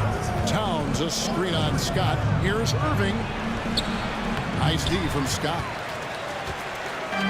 Milwaukee's gone 2 for 2 from three-point land to start the 4th quarter. Pass to Hagan. Floats one up. And the rebound goes to Danny Granger. Orlando's gone outside a lot tonight. 17 times, in fact. 7 of 17. And he drives in. Puts it up from 7. Outside, Ori. Here's Irving. The 3. Rebound, Milwaukee. Abdul-Jabbar's. Scott with the ball. Now guarded by Towns. Scott kicks to Hayes. Pass to Hagan. Over Granger. A nice shot by Hagan. Hagan's got 9 points here in the second half. And watching that defensive effort right there, you wonder how much they want this game. Yeah, I got to agree. Their defensive commitment's got to be a lot better. And Jamal Mosley has called timeout. He's clearly intent on wanting to lock in and make sure everyone's on the same page.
moment to present the New Balance Player of the Game, Kareem Abdul-Jabbar. And he's just been crushing it from the field tonight, Kevin. Whether it's been on open looks or with the guy draped all over him, he just hadn't missed much. With his percentage in the sky-high range, they've had no choice but to make him their #1 option on every trip. He sure has given this crowd a treat tonight. This kind of performance only cements his status as a fan favorite.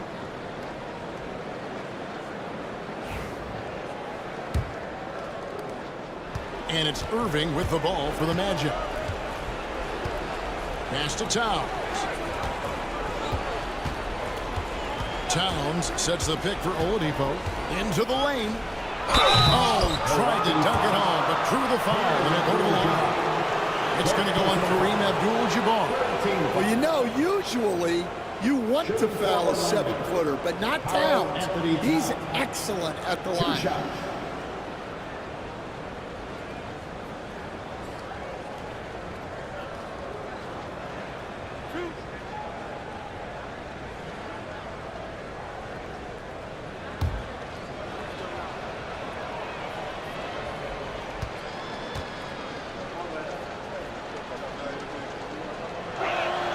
The free throw drops for Towns.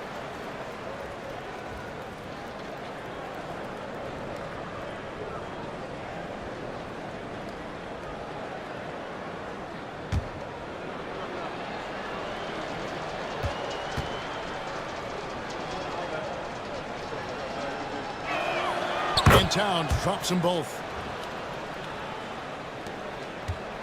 Bucks leading by 18. Here's Hagan. And foul on the shot. He'll shoot 2 at the free throw line. That one is on Towns. Second team foul. At the line for the Bucks, Cliff Hagan. 2 shots. Shooting 2.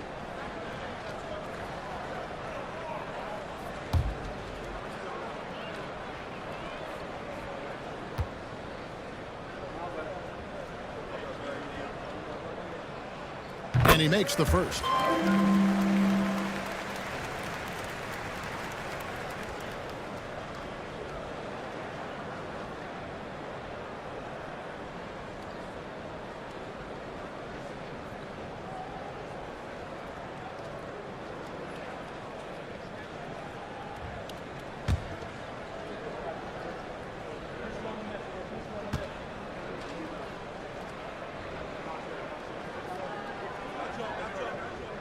Good on both. And the NBA coach has made sure franchises can't sell their future via draft picks in a trade.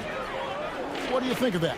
I think it was probably a good idea because, you know, all of us, coaches, maybe even more than GMs, but organizations get to a point that you want to win so badly in the present that you're willing to just sacrifice the future, and that can lead to some very bad teams down the road, and the NBA doesn't want that. And we've seen that. You're right. A lot of examples.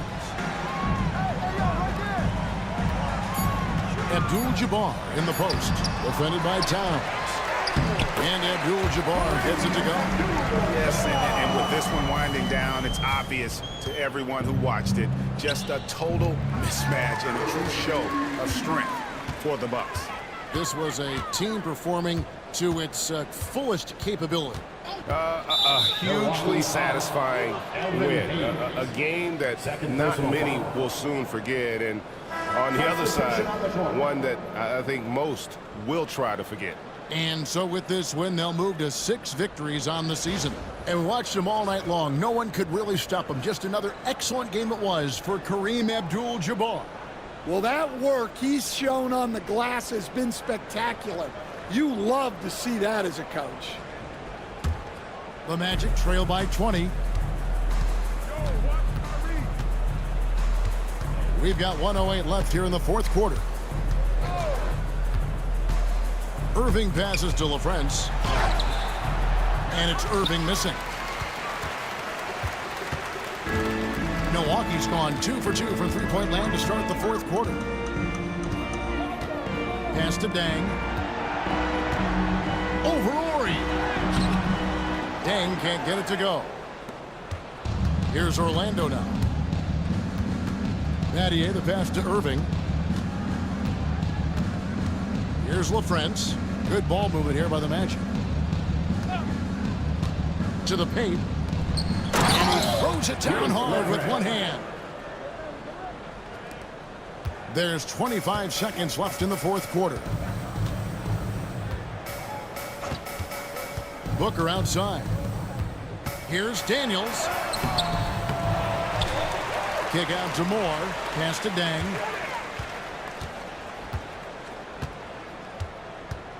Second shot opportunity. And foul on the shot, so he'll get a chance at the line. First personal foul. Third team foul. At the line for Milwaukee, Luol Deng. Taking 2 shots.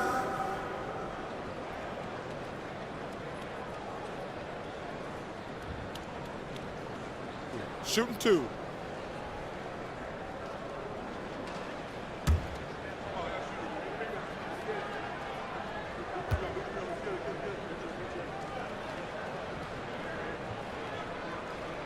And he knocks down the first one.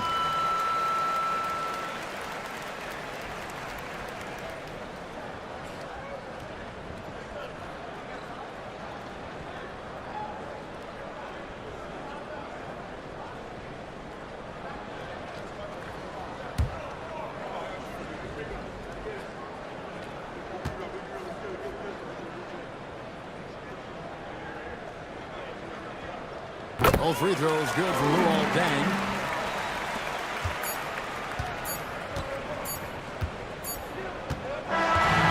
So no problem for Milwaukee as they get the win. And the outcome of this one was never in doubt. And boy, they really put in a supreme effort. It just felt like once they had that lead and it was comfortable, they were not going to relinquish it. And that'll wrap it up, folks. So for Stan Van Gundy, Greg Anthony, and David Aldridge, I'm Kevin Harlan. Thanks for watching the NBA on 2K Sports. But as we go, let's take a look at our player of the game, Kareem Abdul-Jabbar.